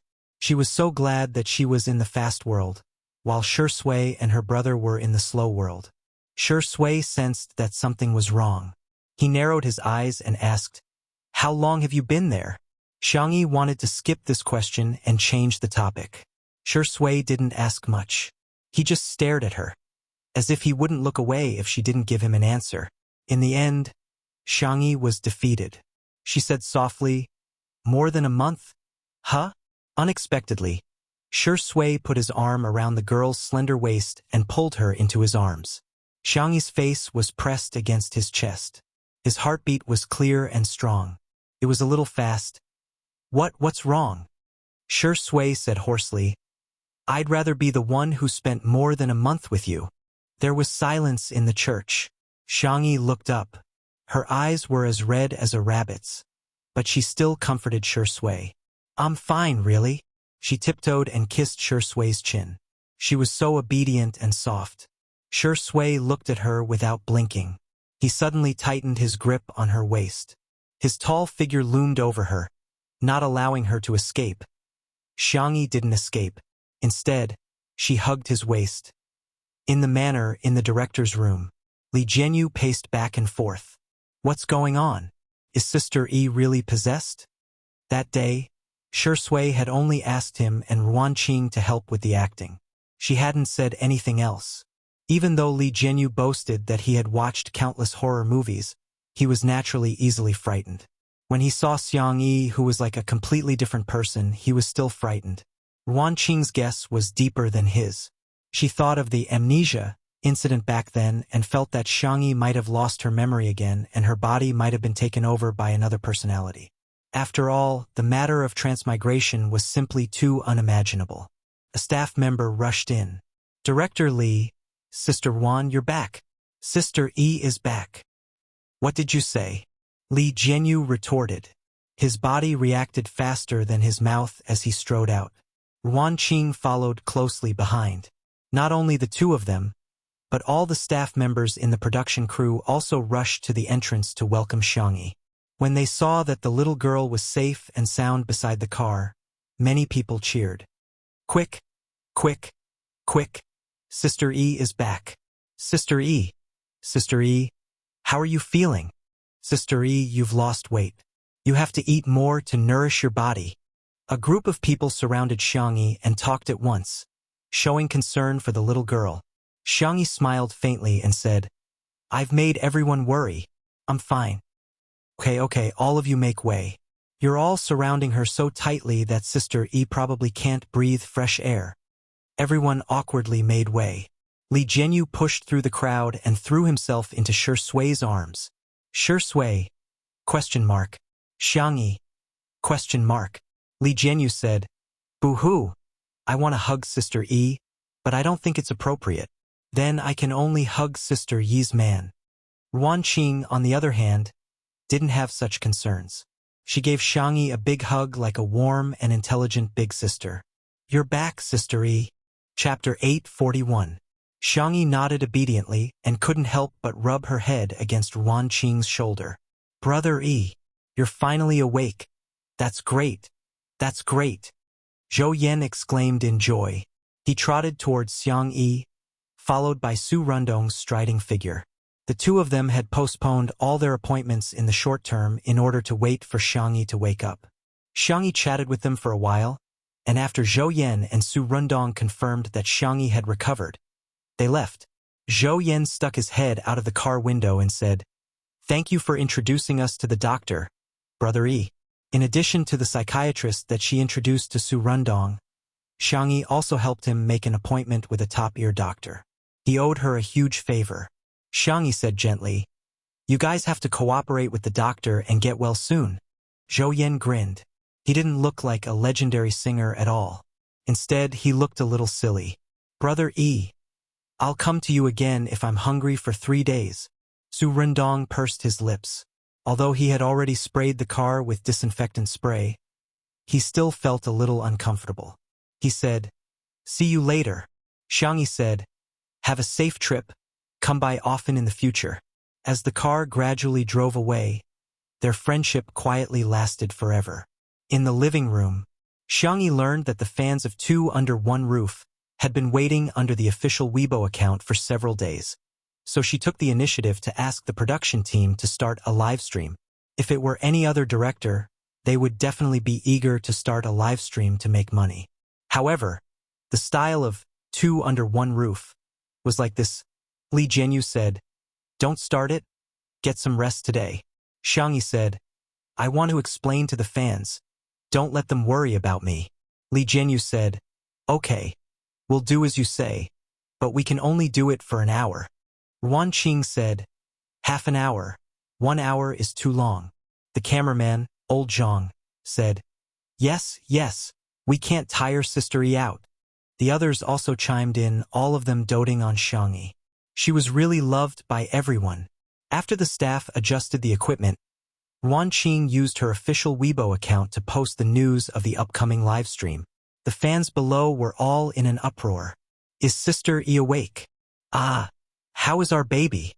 Will Yi Zai appear on screen? I'm so worried that I'm crying QAQ. The moment the live stream started, countless viewers flooded in.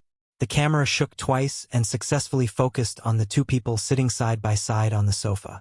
Shi Sui changed into a clean white cotton shirt with a simple gray t-shirt inside. Xiangyi was wearing a white dress made of the same material. The hem of the dress was a lotus leaf design, which made the girl's calves look fair and delicate.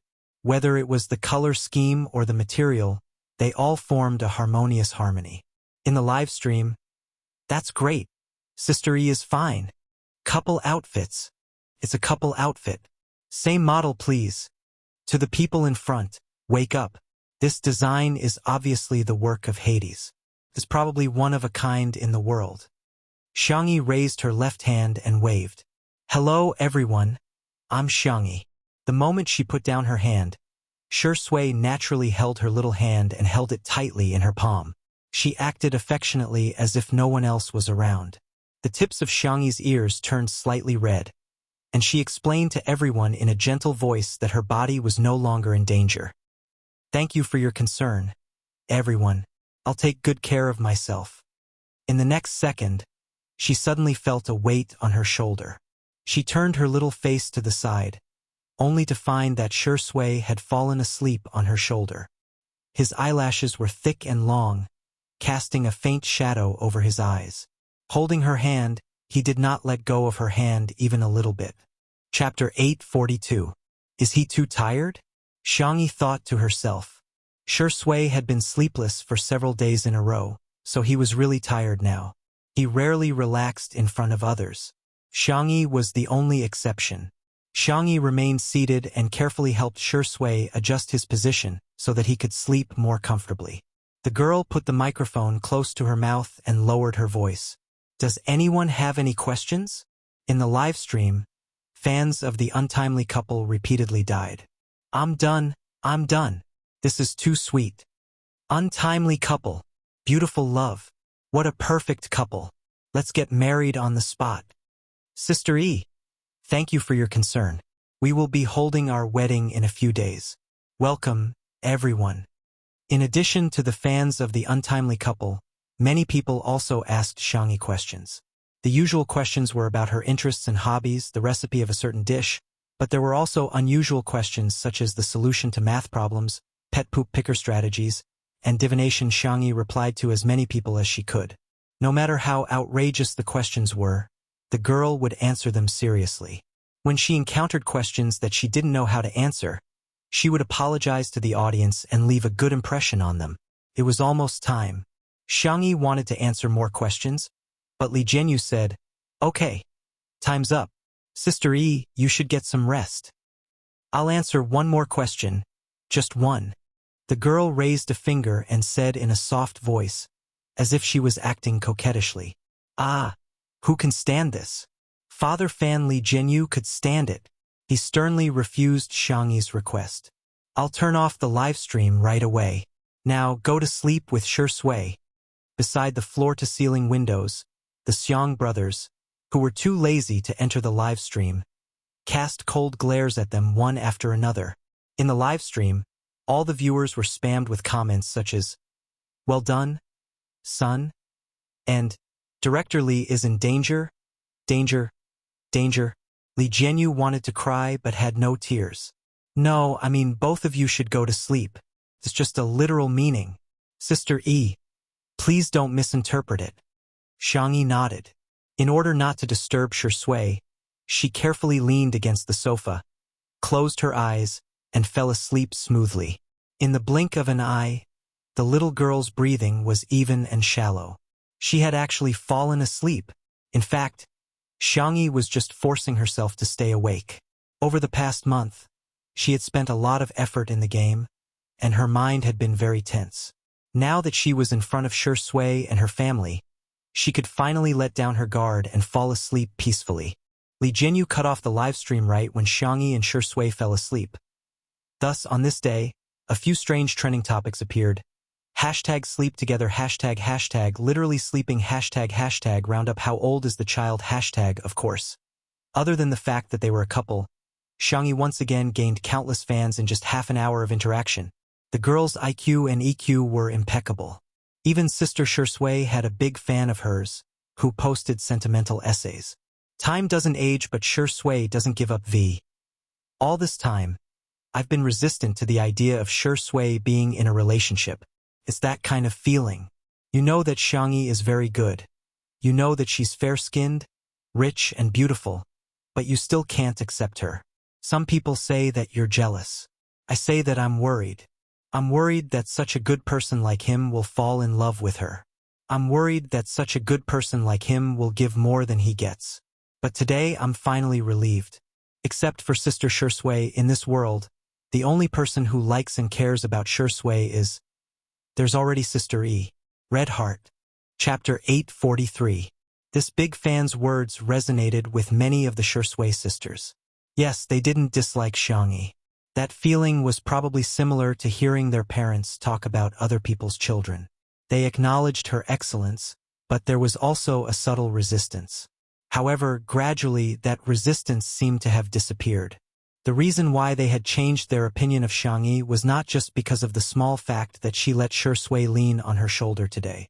Instead, it was because of the subtle recognition that had accumulated over time. They finally understood that the relationship between Xiangyi and Shi Sui had never been one-sided. Neither of them was dependent on the other. On this day, Shi Sui sisters, who had always been arrogant, publicly expressed that they were barely able to make do with Xiangyi. They thought that Xiangyi was not bad. The spicy Tutu sisters were speechless. It was quite sudden. However, the spicy Tutu sisters didn't take this matter to heart. They did whatever they wanted and went to watch the videos of Sister E cooking, gardening, playing the zither, treating illnesses, and drawing talismans. The Shi Sui sisters were speechless. Hey, we don't care about our pride anymore. Aren't you going to welcome us? Damn it. If you continue to talk to the spicy Tutu sisters, we will never eat spicy rabbit heads again. Wait a minute. Xiangyi's birthday is coming soon. Seeing that the spicy Tutu sisters were still acting as if nothing had happened, the Shi Sui sisters broke their vow and earnestly reminded them on hashtag spicy Tutu superchat. Your Tutu's birthday is coming soon. The spicy Tutu sisters' reaction was, oh? The Shi Sui sisters were speechless. Don't you look at the personal information of your artists. They tried to impart their valuable support experience to the spicy Tutu sisters. For example, they could buy advertising spots in squares, subways, and public buses. For example, they could do public welfare, repair roads, repair elementary schools, plant trees, and rescue stray cats. Another example would be endorsements, buying clothes, hand sanitizer, noodles, and snail powder. The spicy Tutu sisters replied calmly, a waste of money. Illegal fundraising. Can you buy it? The Shi Sui sisters were speechless. That hurts. Xiangyi slept all the way until evening. When he woke up, His whole body felt refreshed after a good night's sleep. Shui was sitting next to her, reading the script in her hands. She seemed to have sensed her gaze and turned to look at her. Xiangyi rubbed her eyes, wiped the corners of her mouth, and combed her hair in a flurry. Because she had just woken up, her movements were slow by half a beat, making her look adorable. "Where are my brothers?" Xiangyi asked. The corners of Shui's lips curled up as he pinched her little face. "They left." The light in Xiangyi's eyes dimmed. "Did that do something again? Do they hate me again?" The girl's voice was a little nasal, but she pretended to be indifferent. "Don't overthink it. TSK. I promised to keep it a secret," Shui said. "They went to the old mansion to prepare for your birthday celebration, and the staff members are also there. There should be a live broadcast." Xiangyi covered his mouth. "You didn't say anything, so you didn't go against your principles." Shui chuckled softly, a gentle smile on her face. "It's okay. Others can't do it, but Sister E is different. In front of Sister E, I can go against my principles." Xiangyi felt her ears start to burn again. She pinched them gently with her fingertips and suddenly thought of something. "Then tonight are we the only two left at home?" Chapter 844. The sound of running water could be heard from the bathroom. Xiangyi sat on the tatami beside the floor-to-ceiling window. Her head was so hot that it was about to emit smoke. She was nervously tugging at the bunny ears of her stuffed toy. Thinking about the conversation in the past 2 hours, her ears turned even redder in embarrassment. "Then, tonight, are we the only ones left at home?" Shui replied with a faint as if he did not think much of it. "What do you want to eat? I'll make it." "Anything, anything." They had a simple dinner, watched a movie, and drank some wine. Then, he pretended to be drunk and dragged her back to his room. Xiangyi took a deep breath and told herself not to think about the content of the manga that Fu Yunyue showed her. She was not nervous. She was not nervous. Creak. The bathroom door was pulled open. Xiangyi's first reaction was to hide under the coffee table. Fortunately, her rationality came online in time and she did not do anything embarrassing. She struggled for a long time before coming up with the wording. "Well, I don't think I'm that drunk. Why don't you go back?" When she saw Shui's appearance, the latter half of her sentence was instantly stuck. Unlike the restrained and abstinent style of pajamas in the past, Shui was only wearing a pair of gray sweatpants today. The belt hung loosely, looking lazy and wanton. Looking up, it was a perfect and superior figure. His shoulders and back were broad, but his muscles were not exaggerated. His cold and fair abs were distinct, and 2 distinct V-lines snaked into his sweatpants. He held a towel with one hand to dry his hair, as if he did not hear Xiangyi's words. What did you say?" Xiangyi's milky white face was super serious. "I said I drank too much." Shui chuckled softly, looking so charming and flirtatious. His little bunny. Why was she so cute? Xiangyi continued to be super serious. "I'm also drunk, very drunk. The kind that will go crazy." Shui raised his eyebrows, his expression languid and leisurely as he drawled. "It's okay. I'll let you trample on me." Whoosh! This time, Xiangyi couldn't take it anymore. She buried her head under the coffee table. Letting her do whatever she wanted to him was just too embarrassing. By the time Shui dug a certain little rabbit out from under the table, the girl's ears had already turned red all the way to her fair neck. "Why is your face so red? Do you have a headache?" "It's still all right." The two of them were so close that she could smell the sweet orange scent of Shui. Thump, thump. Xiangyi swallowed her saliva, and her mind involuntarily started to wander off to the manga that Fu Yunyue had given her. Not wearing clothes, she only went to take a look at the Liao out of the spirit of scientific research. "I heard that exercise can promote alcohol metabolism. I'll dry your hair for you." The buzzing sound of the hairdryer rang in the room. Xiangyi's movements were gentle. She deliberately moved the hairdryer further away and carefully blew Shui's hair. The man's hair was short, and he blew it dry quickly. "It's done." Xiangyi turned around to put the hairdryer in. A pair of large hands grabbed her slender wrists from behind. Tutu. The same two words, but when Shui said them, the feeling was different from when her brothers said them. You finished metabolizing the alcohol? Xiang Yi didn't even have time to reply before she heard the man's mocking voice again. Aren't you going to go crazy? Big brother is waiting for you. The girl lost her usual calmness and was embarrassed. I don't know how to. Shui gently kneaded the soft flesh at the back of her neck. Be good. Big brother will teach you. Chapter 8:45. Xiang Yi's eyelashes fluttered twice, and she asked in confusion, Can this be taught? The moment she finished speaking, the pair of big hands on the back of her neck moved down along her spine. Like small electric current flowers, they exploded at her nerve endings. Ugh! The girl didn't hold the hairdryer firmly in her hand, and it accidentally fell on the soft carpet. But no one cared. Xiang Yi suddenly chickened out. I don't want to learn. Unfortunately, it was too late. The black-bellied wolf removed the disguise of abstinence, squinted his eyes, and swung the big tail behind him in satisfaction. The little rabbit was firmly held in his arms in an extremely domineering and possessive posture. The warm breath wrapped around the tip of her ear, spreading down little by little. The touch was wonderful and tugging at her heartstrings. Xiang Yi's slender shoulders trembled slightly. You don't seem to be teaching it right. For example, her little uncle liked to climb trees when he was drunk. Her fourth brother liked to hug and kiss furry toys when he was drunk. And her third brother would crazily act coquettishly when he was drunk, asking to be hugged and lifted high. Shui's drunken teaching something was very wrong. Silly rabbit.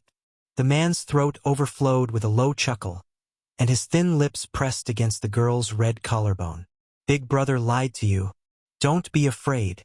The man's coaxing voice was husky, like a feather tickling the tip of her heart. Both of their breaths became hot. At this moment, the phone suddenly rang. Shui glanced at it and saw that the caller ID was Xiang Feng, so she directly hung up. Just as she was about to continue drunken madness with the little rabbit, the phone began to buzz and vibrate non-stop.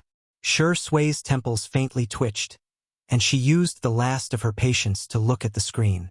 Feng de Jida Li. Sui, are you there? Feng de Jida Li. Urgent. It's very urgent. Shui frowned. After all, they were good friends for many years, and she was worried that something had happened to him, so she replied with a question mark. Xiang Feng sent a voice message that was dozens of seconds long.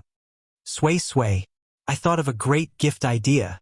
On little Xiang Yi's birthday, I'll prepare a huge gift box for her. Then I'll lie inside it. When she opens the gift, she'll see me inside. Aren't you surprised? That wasn't the end of it. I was going to pretend to be dead inside and scare her into crying. Then, I would sit up and make her smile through her tears, making her even happier. What do you think? Isn't it wonderful? After waiting for a long time, Xiang Feng didn't receive a reply, so he sent an emoji over in confusion. A notification popped up on the screen. Shui from Tutu's family has activated friend verification. You're not her friend yet. Send a friend verification request first. You can only chat after the other party accepts the request. Xiang Feng? What did he do wrong? Why did he have to be so heartless to him? The atmosphere was interrupted. Shui hesitated, wondering if she should let it go. Who would have thought? Xiang Yi poked his arm. Her voice was soft and trembling slightly. Don't you want to continue? Like a fuse of turbulent emotions, Shui's Adam's apple bobbed. He lifted the hair on the girl's cheek and tucked it behind her ear. Her jet-black hair twined and loosened around his fingertips. It was a warm and ambiguous action. Their eyes met, and they moved closer bit by bit. Suddenly, there was a series of scratching sounds on the door, accompanied by Xiao Naofu's anxious cries. Shui, ignore it. Xiang Yi hesitated, but she pushed Shui away. I'll go see if it's hungry. Shui. Very good. The sterilization plan can be restarted. Smiley face. Chapter 8:46. Xiangyi quickly opened the door while Xiao Naofu scurried towards her. What's the matter? Xiangyi squatted down and picked up the kitten. Xiao Naofu sobbed aggrievedly and used its meaty little paw to point at the location of the cat villa. Xiangyi immediately sensed that something was amiss. Little Shiji, who had always been inseparable from Xiao Naofu, was nowhere to be seen. She walked over and saw a tablet in little Shiji's nest. She vaguely had a hunch. The screen lit up to see that there was an edited letter on it. The letter was divided into 3 parts. To Sister E, thank you, Sister E, for taking care of me these past few days. The food you cook is really delicious. It's the most delicious food I've ever eaten in all the worlds I've transmigrated to.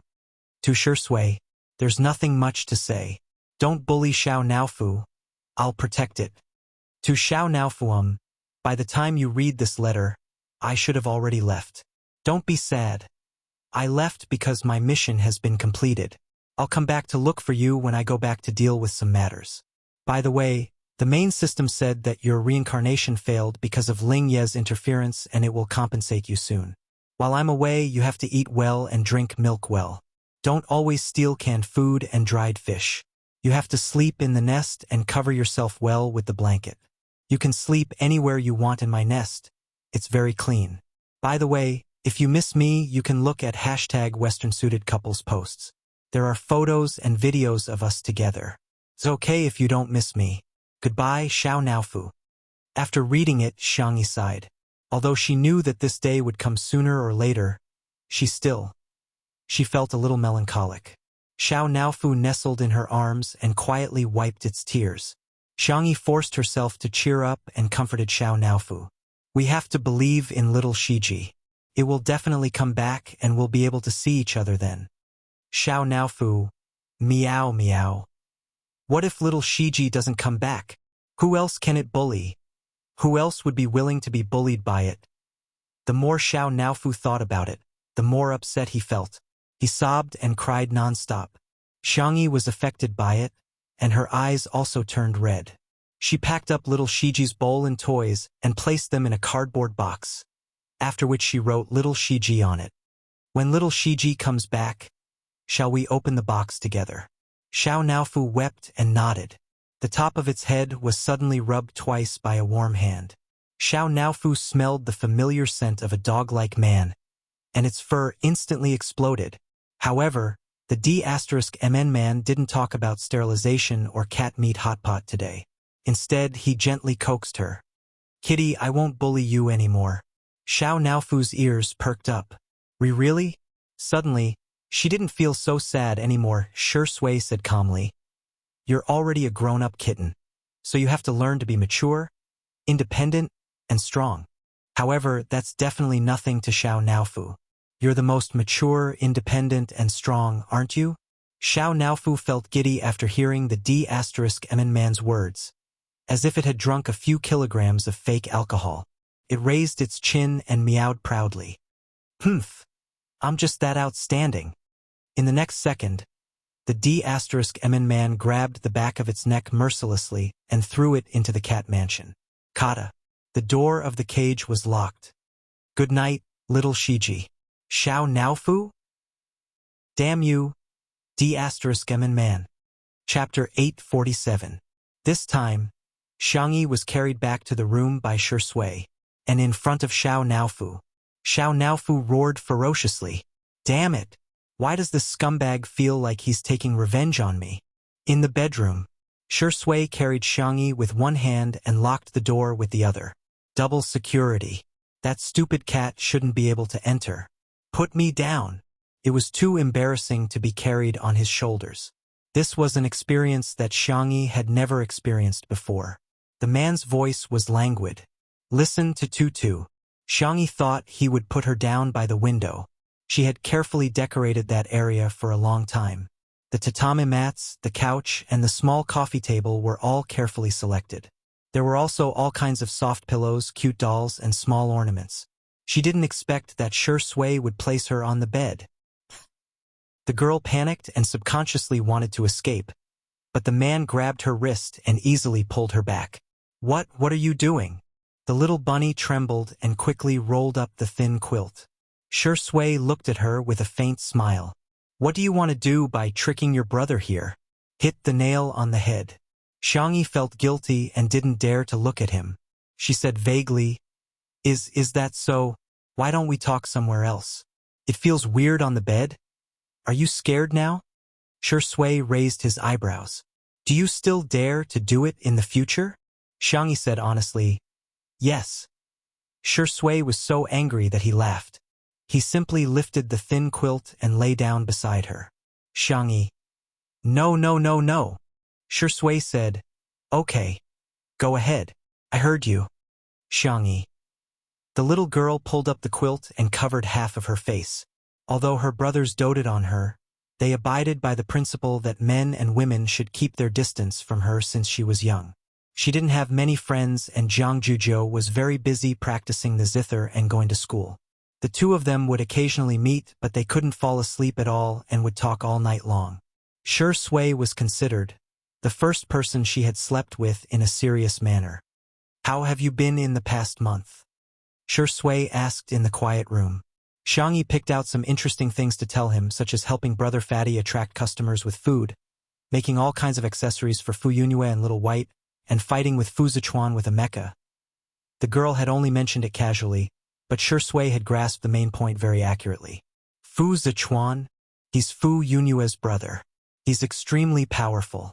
His martial prowess is high, his mecha piloting is first-rate, and he even knows how to command an interstellar fleet in battle.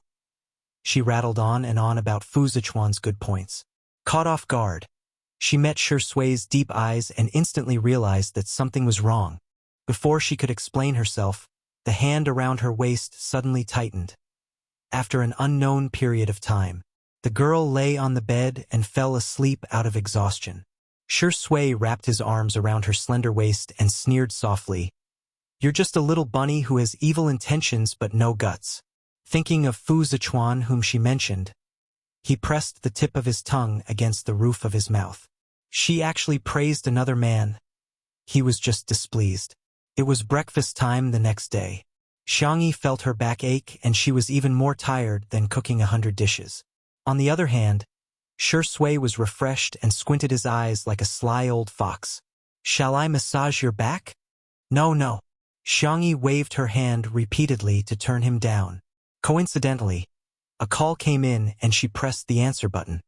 Miss Xiangyi, there's someone outside who wants to see you. She claims to be Shui's mother. The following words are free of charge. I wrote a bug previously. Let me correct it.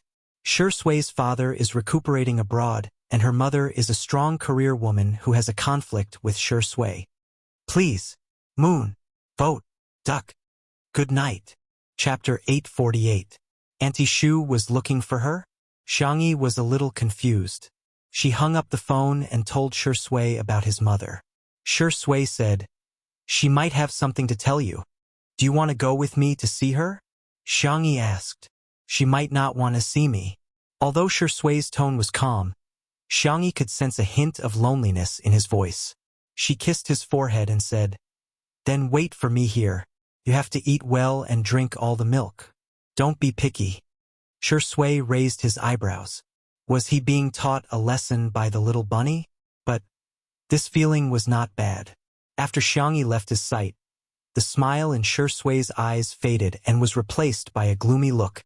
In the glass greenhouse, warm sunlight refracted into the room, making it look like the fairyland that Alice had dreamt about. Xiangyi poured a cup of rose tea for Wuxia. She was sitting upright with her back straight. Her posture and actions were impeccable, just like a textbook example of a virtuous lady. The Shu family attached great importance to etiquette, and Wuxia was considered her elder. Xiangyi showed the attitude of a junior, but she was neither servile nor overbearing, and did not lose her poise. Wuxia was extremely beautiful. Time seemed to be very tolerant of her, and there were no traces of age on her face. She took a sip of the flower tea. The sweetness of the rose and the fragrance of the green tea blended together to create a rich and sweet taste. However, she only took a sip and put down the cup. She did not touch it again. The last time I saw you, you were only 7 or 8 years old. In the blink of an eye you have grown up. Shu Xia's tone was gentle. How are your grandparents? Xiangyi said, Auntie, thank you for your concern. Everything is fine. Shu Xia was silent for a few seconds and said, I heard that you and Shi Sui are together? Xiangyi nodded without hesitation. Yes, we are dating. I watched you grow up. There are some things that I think you should know. You two have just started dating. You haven't seen his true colors yet. As time passes, you'll realize that everyone with the surname Shi is a lunatic. Xiangyi noticed that Shu Xia had deliberately emphasized the word lunatic. So, Auntie, why are you here? Shu Xia whispered. Leave him. The Shi family had the genes of lunatics, and Shi Sui would one day go crazy too. Xiangyi, your mother and I are old friends. I can't watch her daughter fall into the devil's mire and end up as miserable as I was back then. You don't know. You can't imagine how painful it is to live with a madman all day long. Shi Sui is just a good-looking boy. He has witnessed his father's. Shu Xia seemed to be unwilling to talk about the past and vaguely said, in short, his father is trash. He's the same. He might even be worse than trash. After saying this, she felt relieved as if the sword of Damocles that had been hanging over her head all these years had finally disappeared. She thought that she would see panic and fear on Xiangyi's face, but she did not expect the girl to remain calm. Auntie, thank you for your advice. Shu Xia could not understand her reaction. Don't you understand? I said that Shi Sui has the genes of that person. Xiangyi interrupted her. The girl's voice was calm. Auntie, he is also half your blood bond. Shu Xia gritted her teeth. That was the most humiliating thing in my life. Chapter 849. Looking back on the past, Shu Xia felt that everything was unbearable. To her, the so-called love wasn't beautiful at all. It was all pain and torture. Father Shi had outstanding attainments in art. When he was in his 20s, he had already achieved something that countless painters couldn't achieve in their lifetime. However, his love was stubborn and insidious. It was possessive and controlling. From restricting her social interactions at the beginning, it was extreme to restricting her freedom. In the end, Shu Xia shuddered at the thought of those dark days. At that time, she thought that the only person she could rely on was her son, Shi Sui. However, what made her bitterly disappointed was that the 4 or 5-year-old Shi Sui actually stood in his father's position and advised her to obey Father Shi. He even once said, Mommy, Daddy just loves you too much. Thinking of this sentence, Shu Xia retched. Because the psychological trauma was too serious, her face paled visibly. Aren't you afraid? Aren't you afraid that he'll turn into a lunatic, a monster, or a devil? He'll lock you up and not let you see anyone. He'll control your diet, clothes. Even the fragrant shower gel will be chosen by him. Shu Xia sneered. You're still young. Maybe you've been poisoned by those novels and comics. You think that being a caged canary and a daughter flower clinging to a man is a romantic love that people yearn for. No, let me tell you, that's not love at all. It's just a perverted restriction of personal freedom.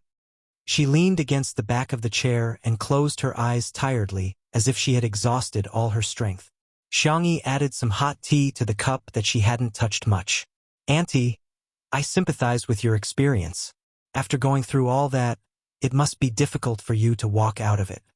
Shu Xia revealed a gratified smile. It's good that you can wake up in time. However, Xiangyi's next words froze her smile. Uncle Shi is Uncle Shi. Shi Sui is Shi Sui. Even if they are bound by blood, they are still independent individuals. You don't treat Shi Sui as your son. I respect your choice. But he's not trash and he's not crazy.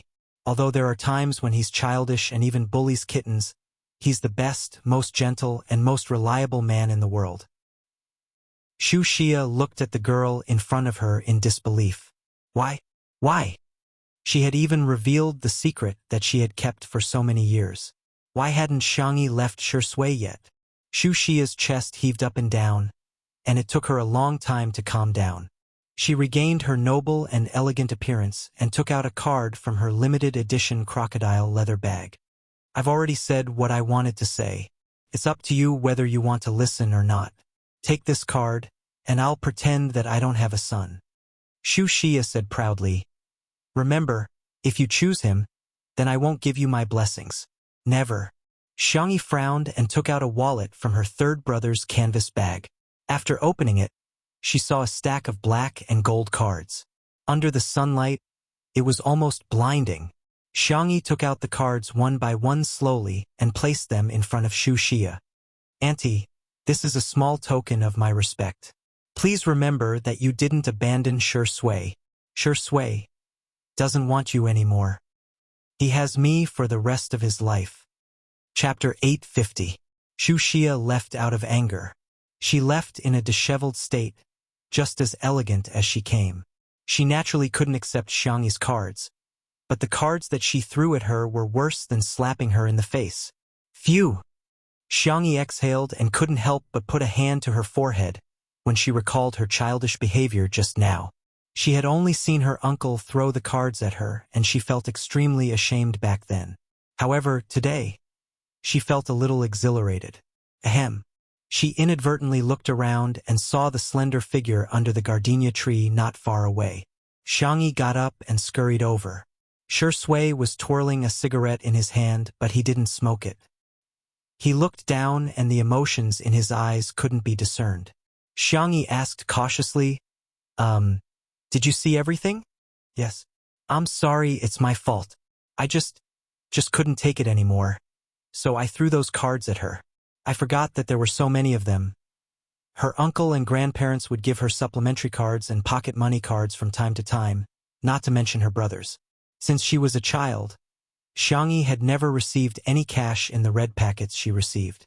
They were either cards or deposit slips. Xiangyi explained softly, and her whole body was suddenly hugged. Shui buried his head in her neck and rubbed it twice. He was such a mature and serious man, but now he was acting like a spoiled child. Tutu, you're very good. You're the best in the world. Xiangyi said with a smile.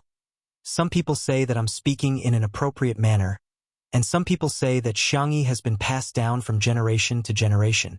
It seems to make sense. Shui hugged her even tighter. Can I hug you for a while? Xiangyi wrapped her arms around his waist. Sure, boyfriend. Xiao Naofu, who was watching the show in the corner of the greenhouse, was speechless. Is it popular to lure Huhu in and kill him now? I suddenly miss little Shiji. If it's here, it'll hug me too. More than 10 seconds later, Shui let go of Xiangyi and adjusted his mood. I'm sorry for making you suffer.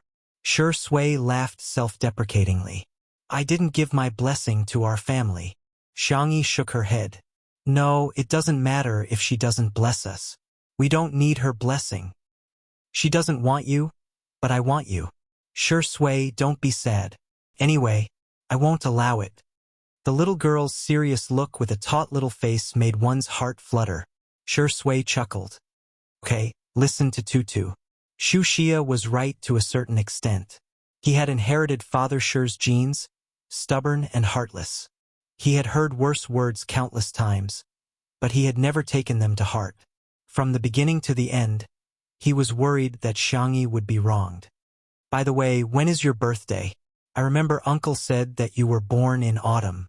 Why did your personal information say that you were born on January 1st? Xiangyi changed the subject. Shui said, I don't know. Huh? Shui said helplessly, I really don't know. No one remembers. His birth was an accident. At that time, Wuxia was born prematurely, and Father Shi's mental condition was already very bad. He refused to send Wuxia to the hospital and hired a medical staff to deliver the baby at home. Although they hired a top doctor, Wuxia and Father Shi got into a heated argument. In the chaos, everyone forgot which day Shui was born and only remembered the approximate time frame. Chapter 851. Xiangyi was stunned for a moment. She hit her forehead, feeling a little annoyed. If she had known earlier, she wouldn't have asked. Shui grabbed her wrist and teased. My girlfriend is not allowed to hit herself without permission. Come, let me do it for you. He bent down and approached Xiangyi. Xiangyi retracted her small hand and pecked his cheek lightly like a dragonfly skimming the water. Boyfriend, do you want to celebrate my birthday with me? This time, the person who was stunned was Shui. I'll take it that you agree if you don't say anything. Xiangyi's doe-like eyes were filled with gentle moonlight. Then it's settled. I'll go prepare a gift for you. You're not allowed to peek. The girl ran back to the living room. Shui's Adam's apple bobbed. After a while, he suppressed his emotions and smiled.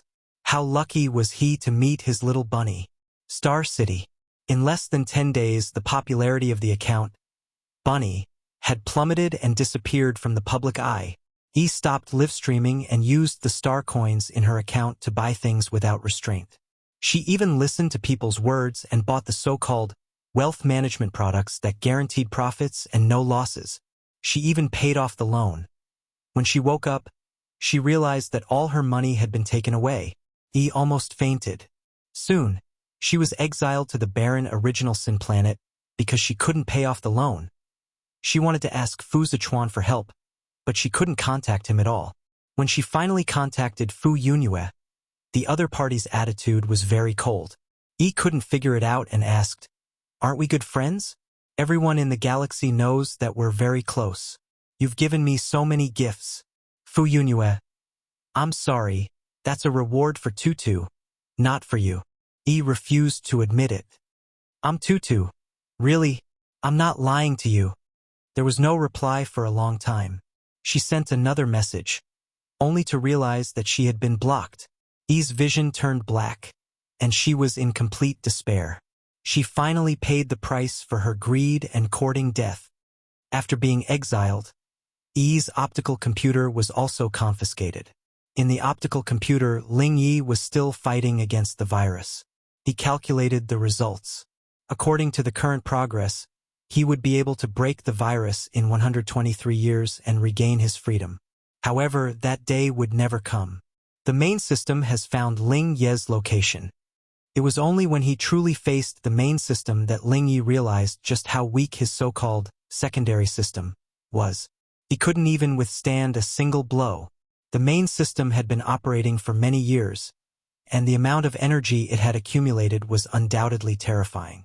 The simulated photon beam bombarded Ling Yi a few times, and Ling Ye's core data was damaged, causing him to fall into a near-death state. What shocked him even more was that the main system didn't kill him right away. Instead, it started the process of devouring him. Ling Ye's figure appeared on the main system screen when he had devoured 2/3 of it. It was like a child discovering a new world for the first time, constantly changing its shape. Men, women, cats, dogs, and even all kinds of strange creatures. When it changed to Fu Zichuan's face, it exclaimed, "It seemed a little familiar? That's not right." It searched through Ling Ye's memories and found Shui's appearance. Wasn't this? The main system immediately locked onto Shui's world through the countless planes of existence. Finally, it locked onto Shui's world. Xiangyi had ordered a lot of gifts for Shui. She inadvertently opened Weibo and saw the top trending topic. The girl's pupils shrank. #Shui lunatic hashtag. Chapter 852. She tapped on the trending topic with her slender and soft fingertips. The page jumped to a video interview with a certain media outlet. The interviewee was Wuxia. Xiangyi's fingertips trembled as she fast-forwarded through the entire interview. In the half-hour interview, Wuxia lost control of her emotions several times and kept mentioning Shui and his father. The Shui family members all have mental problems. Shui has displayed emotional and cognitive disorders since he was a child. He's cold and emotionless, just like a block of wood. He doesn't know how to speak even when he's 4 or 5 years old. He's not likable at all. I don't want to admit that he's my son. I didn't want to talk about these things at first. The reason why I'm standing up is to prevent women from being hurt like I did back then. Being imprisoned in a cage like a canary isn't romantic love at all. It's illegal imprisonment of personal freedom. This interview was obviously paid to be trending, but because the content was too shocking, it still caused a huge uproar on the internet. What the F***CK? Is this Shui's biological mother? She's so beautiful. So does the Shui family have some kind of hereditary mental illness? Shui acted like a lunatic in the movie that he won the Best Actor award for previously. Could it be that he's acting himself? I'm just a passerby. I feel that Ms. Shu's values are too righteous. I hate those kinds of love views that promote paranoia and mental illness. They're obviously the dregs of the flourishing consumer culture and entertainment industry. His biological mother is coming out to beat him. Shui's mental condition must be very worrying, right? I feel bad for Sister E. She found a lunatic to be her boyfriend. With her qualifications, she can get any man she wants. In an instant, rumors spread everywhere. All the gossip accounts were like flies that had smelled rotten meat, trying to gain popularity without any bottom line. Even the headlines were eye-catching. Shocking! Shui is suspected to have a mental disorder. Click here to see a certain Shui's biological mother revealing the secrets of a wealthy family. Untimely breakup crisis. The boyfriend she's dating is mentally unstable. Where should the nation's sister go? Xiangyi called Si Chuanbai and told him to deal with it immediately. Si Chuanbai said with a headache, "It's already in the public relations department. It's not difficult to remove the trending topic. But I found some clues. The person who volunteered to be interviewed was Madame Shu, and the account information of the person who bought the trending topic was traced to Madame Shu's bank card. I'm afraid there's something else." Xiangyi clenched her phone and gently exhaled before she calmly replied, "All right, I got it." The girl stepped on her slippers and looked around for Shui. Through the floor-to-ceiling window, she saw a thin and slender figure. Shui was looking at her phone.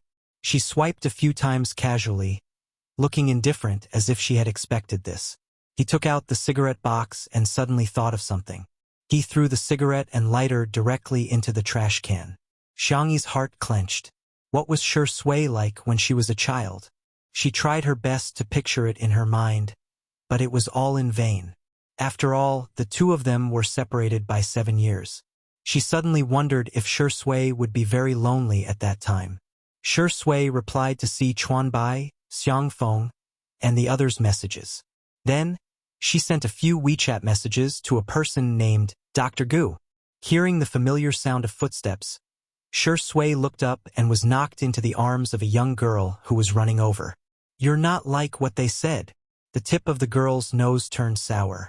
She was even sadder than when she was scolded. "You're the best." Chapter 853. Even the summer wind seemed to have become gentle. Shui patted Xiangyi's back and said in a lazy voice, "It's nothing. It's really nothing." Xiangyi looked up and stared at him for a while before whispering, "If you want to cry, I can lend you my shoulder." Shui chuckled and said, "Why is our tutu so nice?" Xiangyi said seriously, "You're the best." Whether it was the coat he used to block her way when she was 16 years old or the tissue he handed her when she cried when she missed her parents, they were all like family members, supporting Xiangyi's belief in doing tasks when she was about to transmigrate to another world. She was absent from Shui's life for 7 years, but she wanted to give Shui a future. "All right, Si Chuanbai will deal with those messy things." Shui pinched Xiangyi's cheek and said, "It's your birthday tomorrow. Our tutu must be happy." "We're celebrating our birthdays together," Xiangyi corrected him. Shui was silent for a while and said, "Sister E, let me tell you a little secret. I've never celebrated my birthday before I debuted." "Huh?" Xiangyi was stunned. "Isn't it? It's quite funny." Shui scratched his eyebrows with his fingertips. His eyebrows were high, making his peach blossom eyes look deep and affectionate. "No one remembers my real birthday. The company randomly filled in my birthday date. Later on, my fans would celebrate my birthday at that time. Although it's not my real birthday, I'm still very happy every year." Xiangyi felt a little sorry for him, but she hid it with a smile. "Then you can celebrate your birthday twice a year." Shui smiled and said, "Yes, I've profited." Those dark, suffocating, and depressing memories were still there, but they would no longer affect him. His memories were now filled with a girl named Xiangyi. They became bright, gorgeous, and dazzling. Day and night alternated.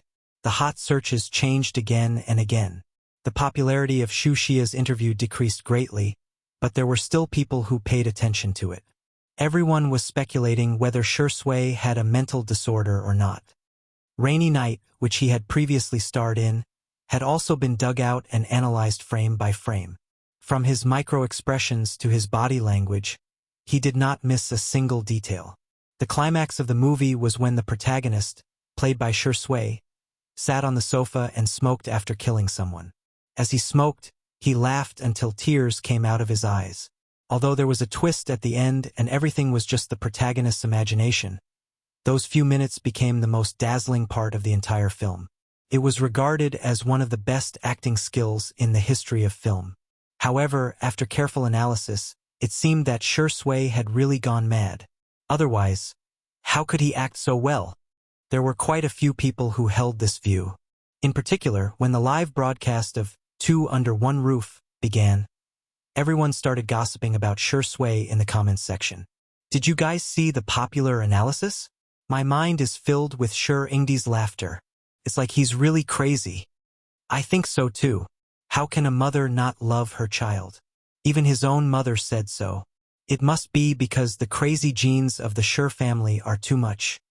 Is Ingdi pretending to be gentle and refined these days? Oh my God. Doesn't that mean he's a mental patient with acting skills?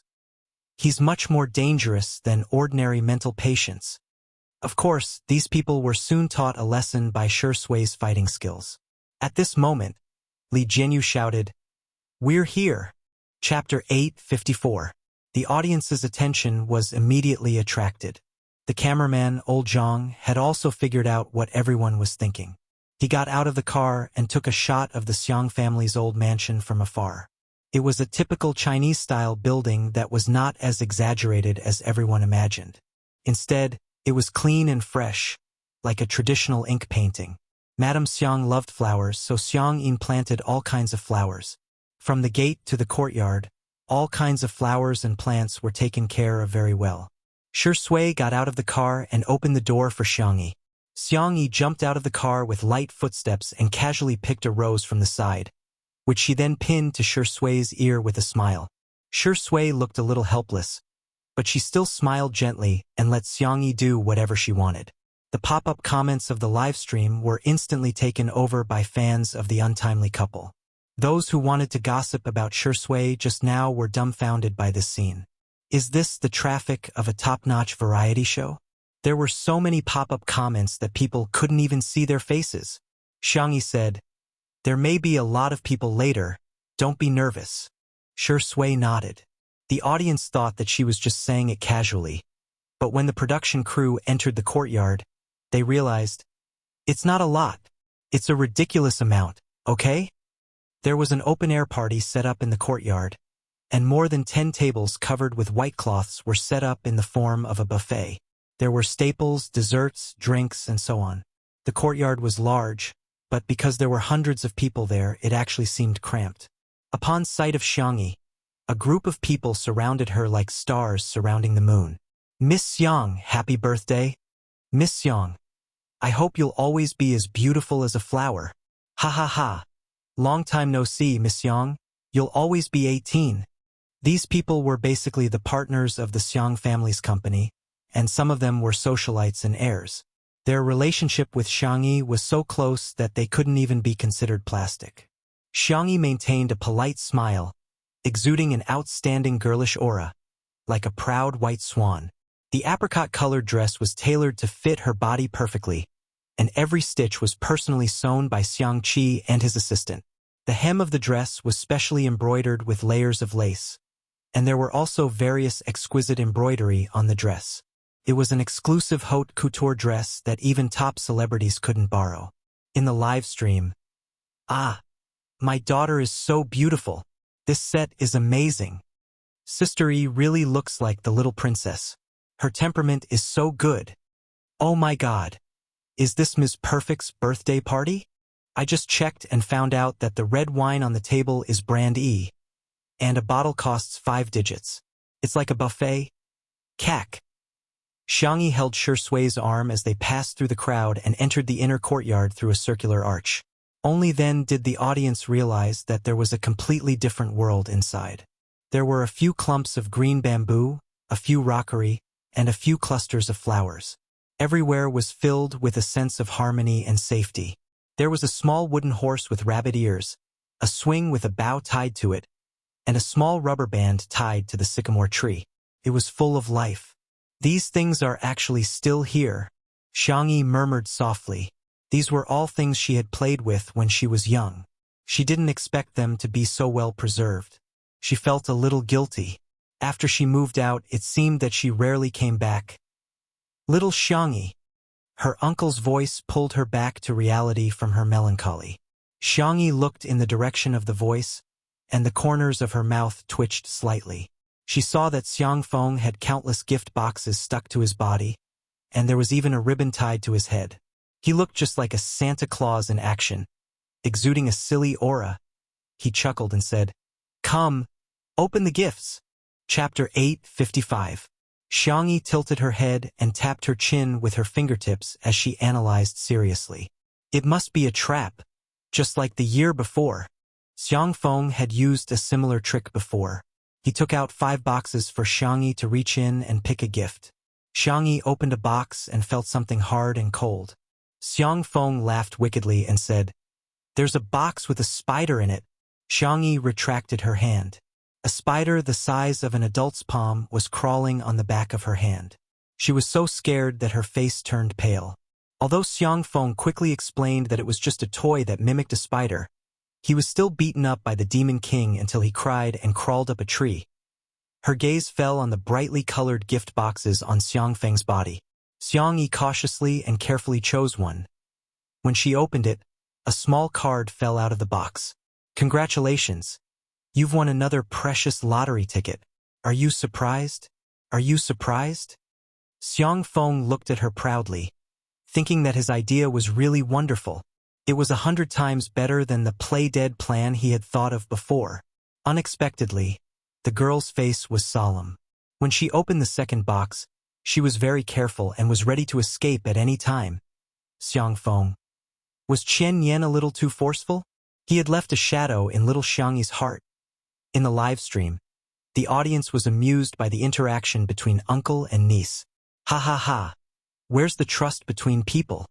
What did little uncle give sister E before? 2333. I'm so immersed in this. I'm starting to get nervous with sister E. The second box was opened. Xiangyi immediately retreated and cautiously observed the contents of the box. It was still a small card, but this time, the content was frowny face. "Congratulations. You've won another 5 precious lottery tickets. You're the lucky girl." Xiangfeng. Wow. 5 more draws. Little Xiangyi is so lucky. Xiangyi. Xiangfeng. Was it an illusion? Why did it feel like his little niece didn't really want to draw? Shui chuckled. "Excuse me, can a family member draw on your behalf?" Xiangfeng glared at him. "What kind of family member are you?" Xiangyi smiled. Sure, you can draw for me." The man's bony hands slowly opened the gift boxes. +2 lottery tickets. +1 lottery ticket. -3 lottery tickets, Xiangyi? Why is there a reduction? It won't be a negative number in the end? Audience. Ha ha ha, you're giving a gift. Xiangfeng. In your eyes, am I such a scam? Am I not the most reliable uncle in the world? Xiangyi didn't say anything, but her eyes said one thing. Doubt. Xiangfeng. Ohei was the one who brought shame upon himself. Shui moved quickly, and it didn't take long for him to open all the gift boxes on Xiangfeng's body. They were all small cards. 1 + 5 + 3 + 2 + 1 - 3.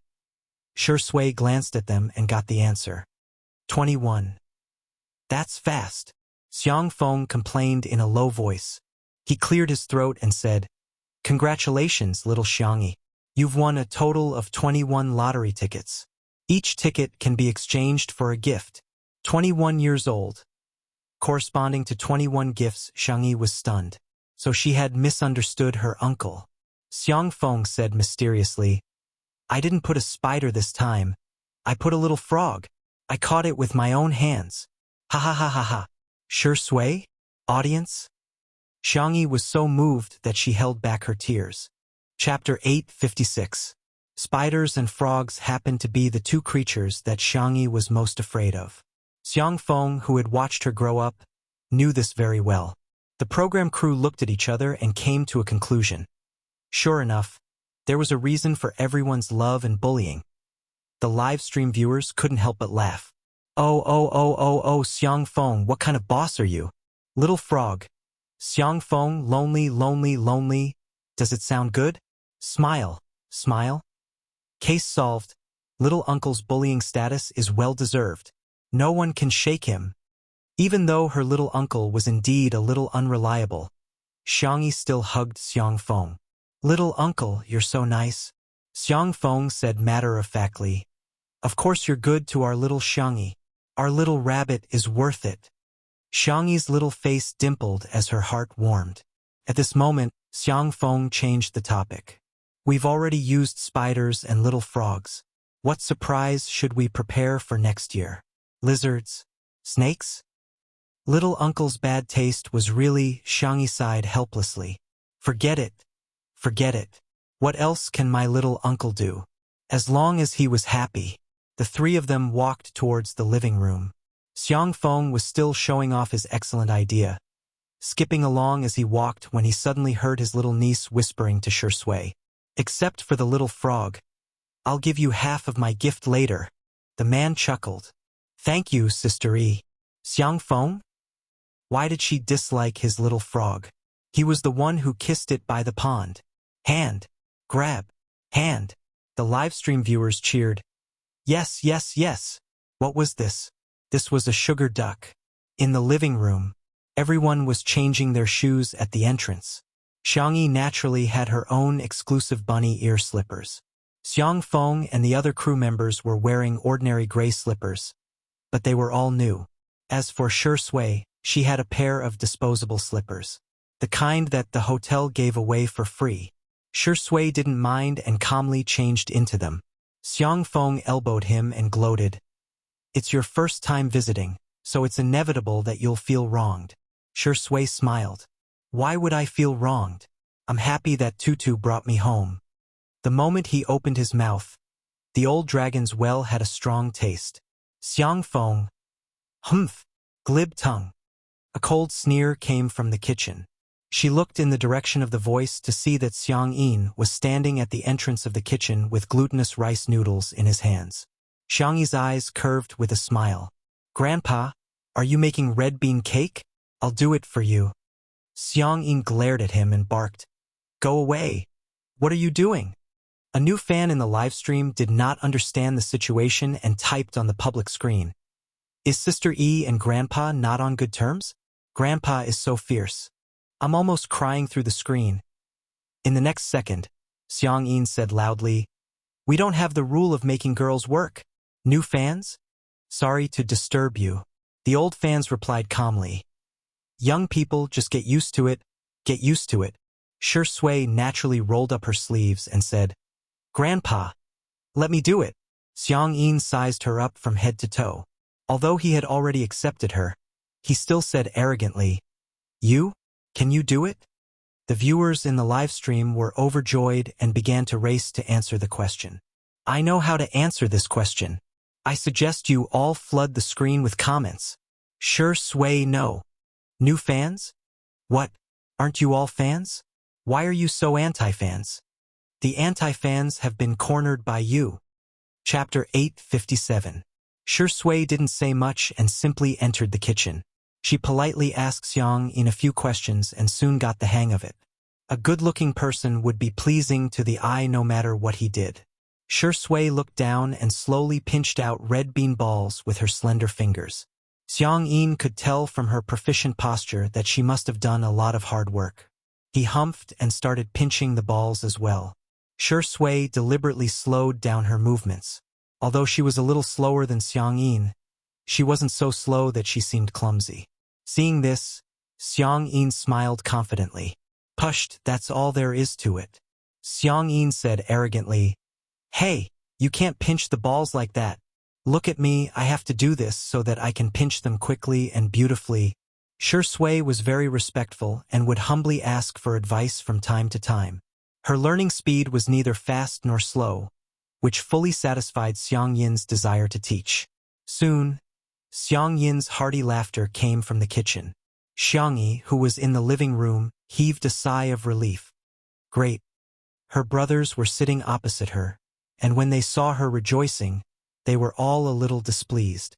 My sister, whom I've doted on for so many years, has actually learned to chase after an outsider. Xiang Yu threw the gift into Xiang Yi's arms and said, I bought it casually. You can throw it away if you don't like it.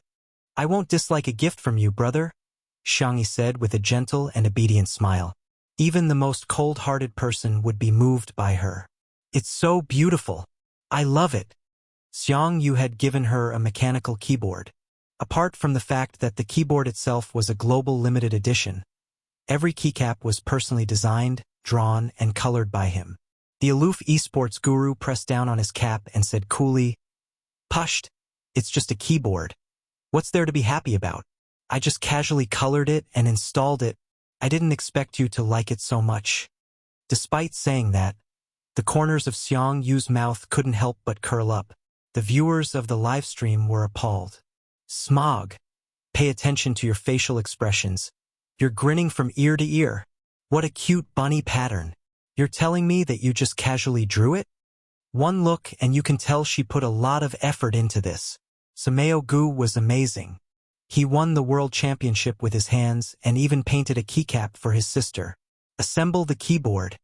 Without waiting for the audience to finish lamenting, Xiang Qi directly pushed him aside and came over with a big box. He did not look like a mysterious and gloomy designer at all. Instead, he looked like a naive person. Sister, you're not allowed to like his gift. You have to like me first. Xiang Yi blinked her eyes. The desire to survive that had been cultivated since she was a child was not for show. She did not answer, but opened the box and changed the topic. Wow, so cute. Xiang Qi gave her a set of bunny dolls, and he even made dresses, shoes, hats, and bags for each of the dolls. If Xiang Yi wanted to play dress-up games, she could change the bunny plushies for an entire afternoon. Xiang Qi said unhappily, Just wow? Xiang Yi took the hint. Wow! I've taught you for nothing. Xiang Qi crossed his arms, looking devilish and sinister. But the moment he opened his mouth, it made everyone's jaws drop. Yes, there has to be a twist and a rise. Okay? Xiang Yi. Wow, Xiang Qi. That's more like it. The audience in the live stream couldn't stop laughing. San Mao Ji's childishness is confirmed. Hades. What kind of elementary school behavior is this? Ha ha ha. Teaching your sister to say, wow may be a little late, but it will definitely happen. Chapter 858. After Xiang Qi finished teaching, Xiang Li handed his sister a paper bag and said in a warm and gentle voice, Happy birthday, Tutu. Xiang Yi took it and opened it, only to find that there were various small bags inside, each of which had the name of a crop written on it. These are the super seeds developed by the Academy of Agricultural Sciences next door. I'm just offering them to you. Xiang Yi was speechless. I can plant seeds again. Happy.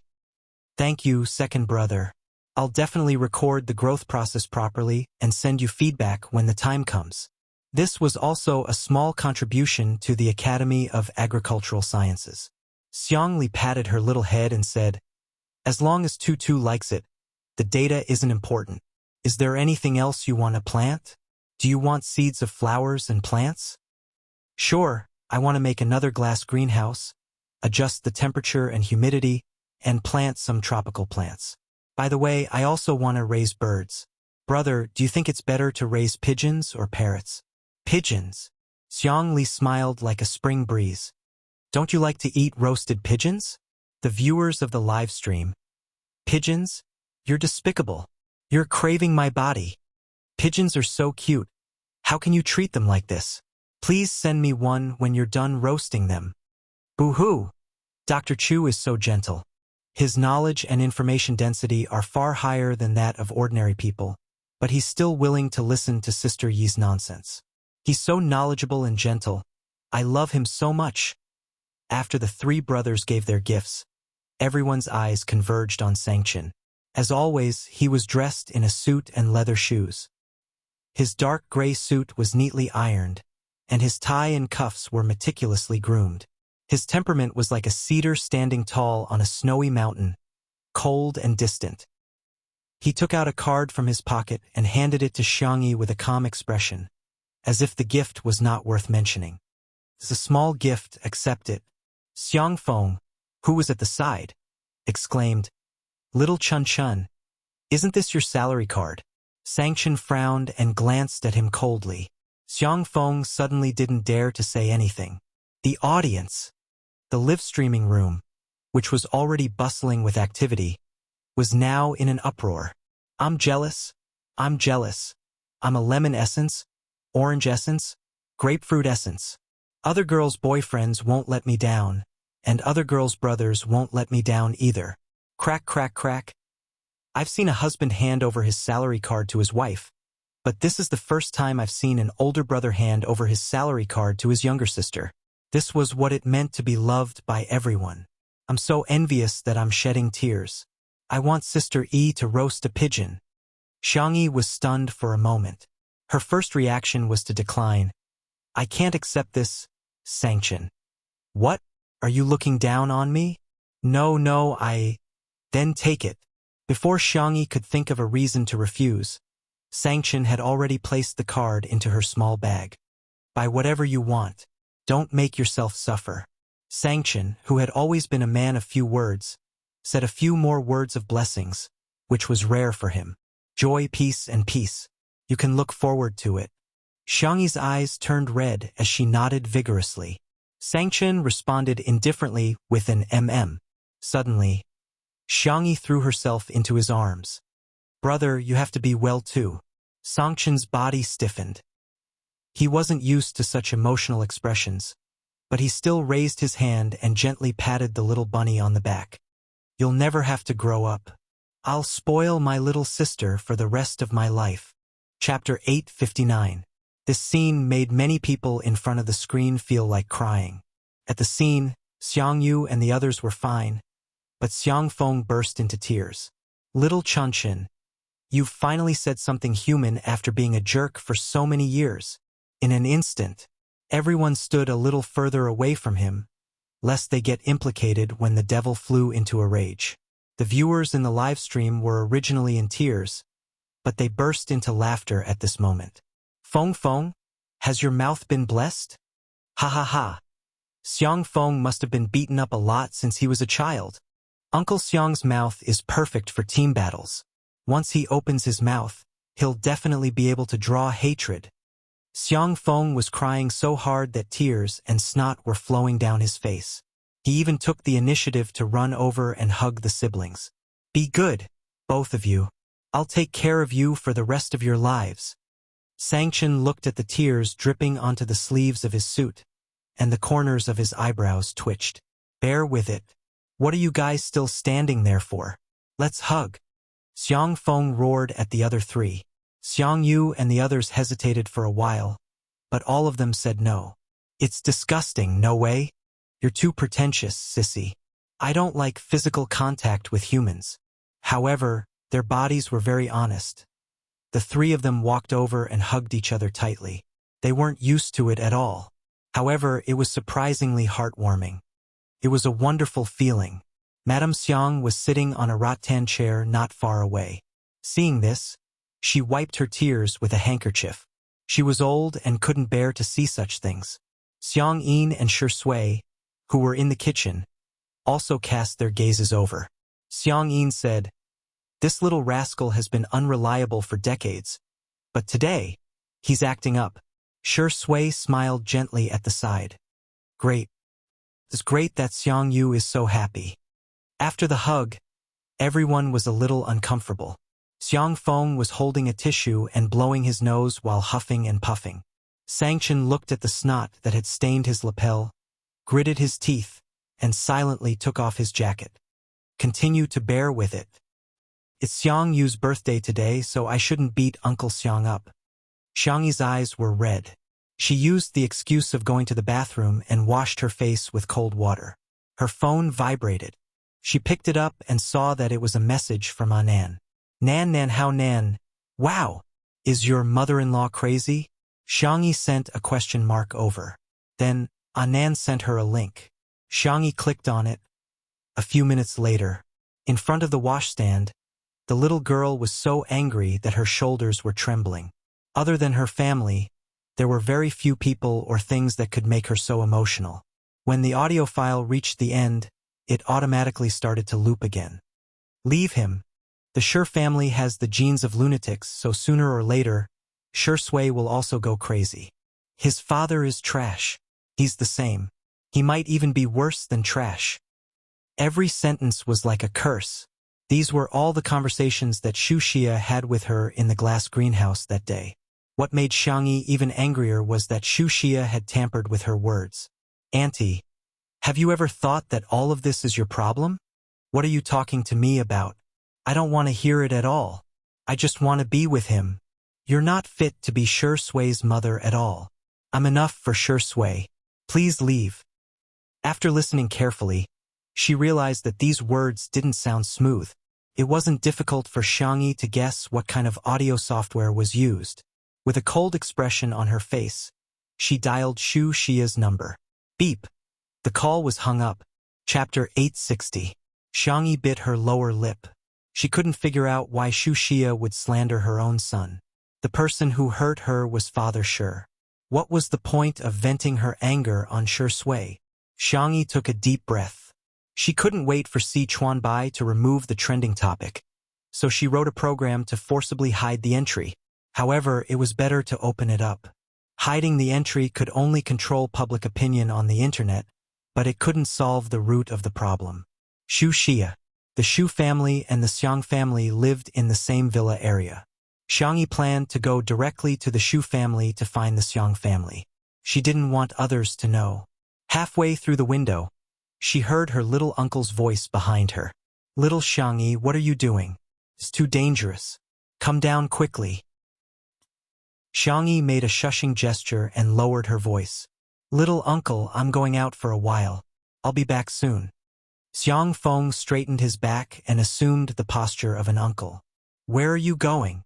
Xiangyi hesitated for a few seconds and chose to be honest. That's about it. I'm going to the Shu family now. Xiang Feng, who had always been talkative, fell silent.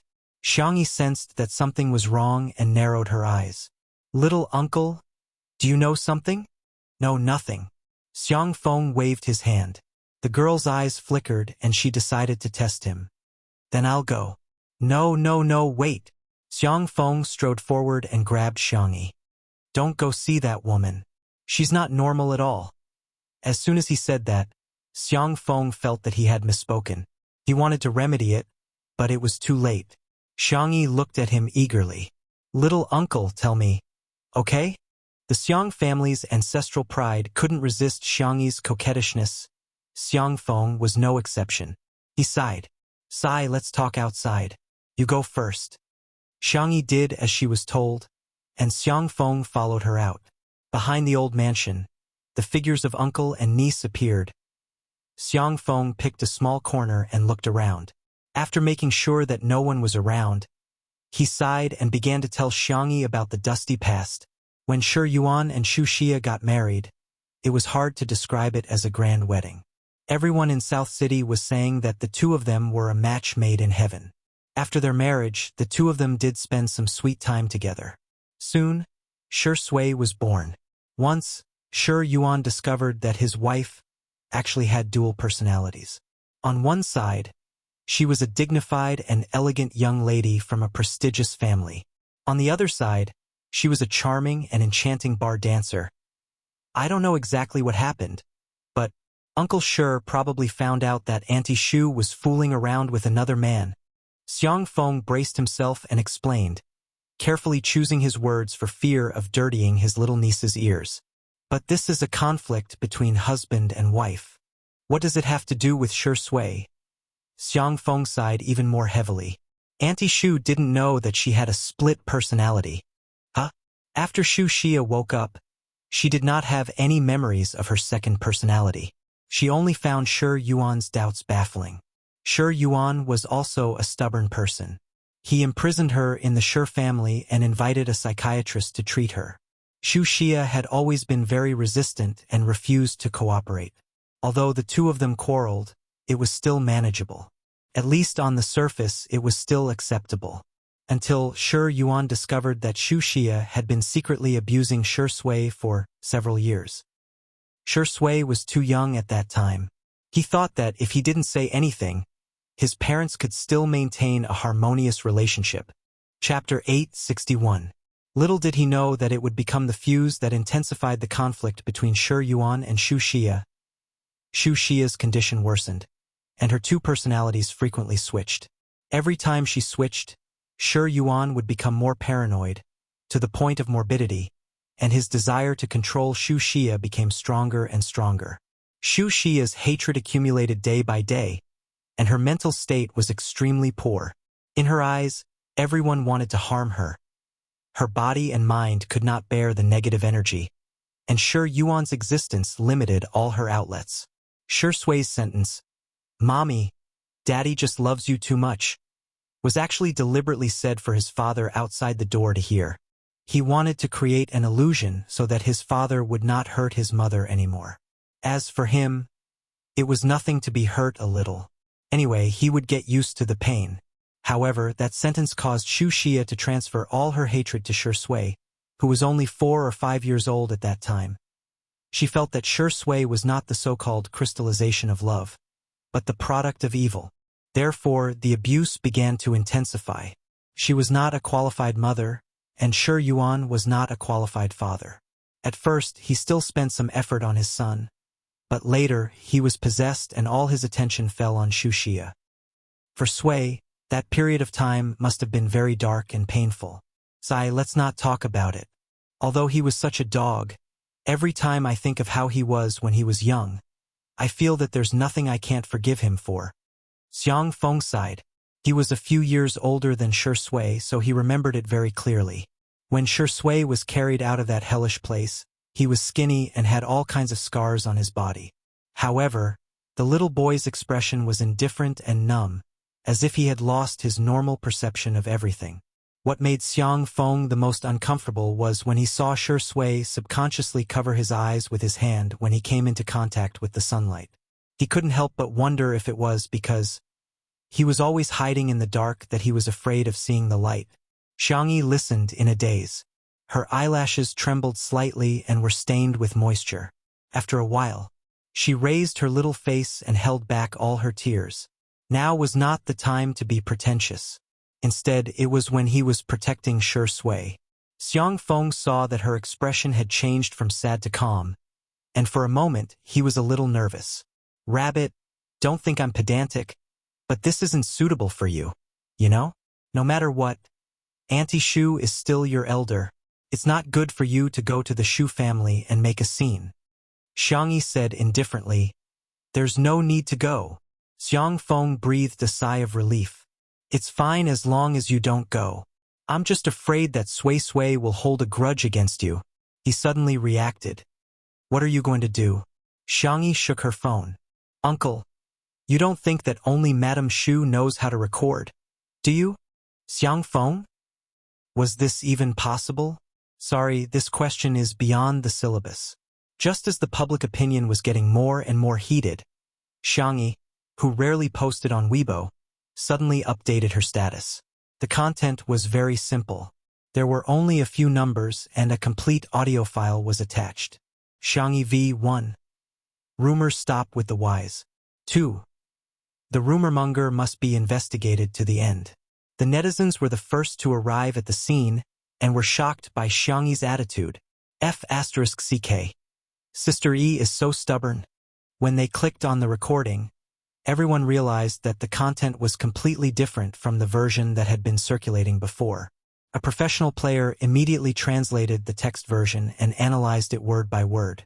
He could be called a famous internet detective. Chapter 862. Minasang.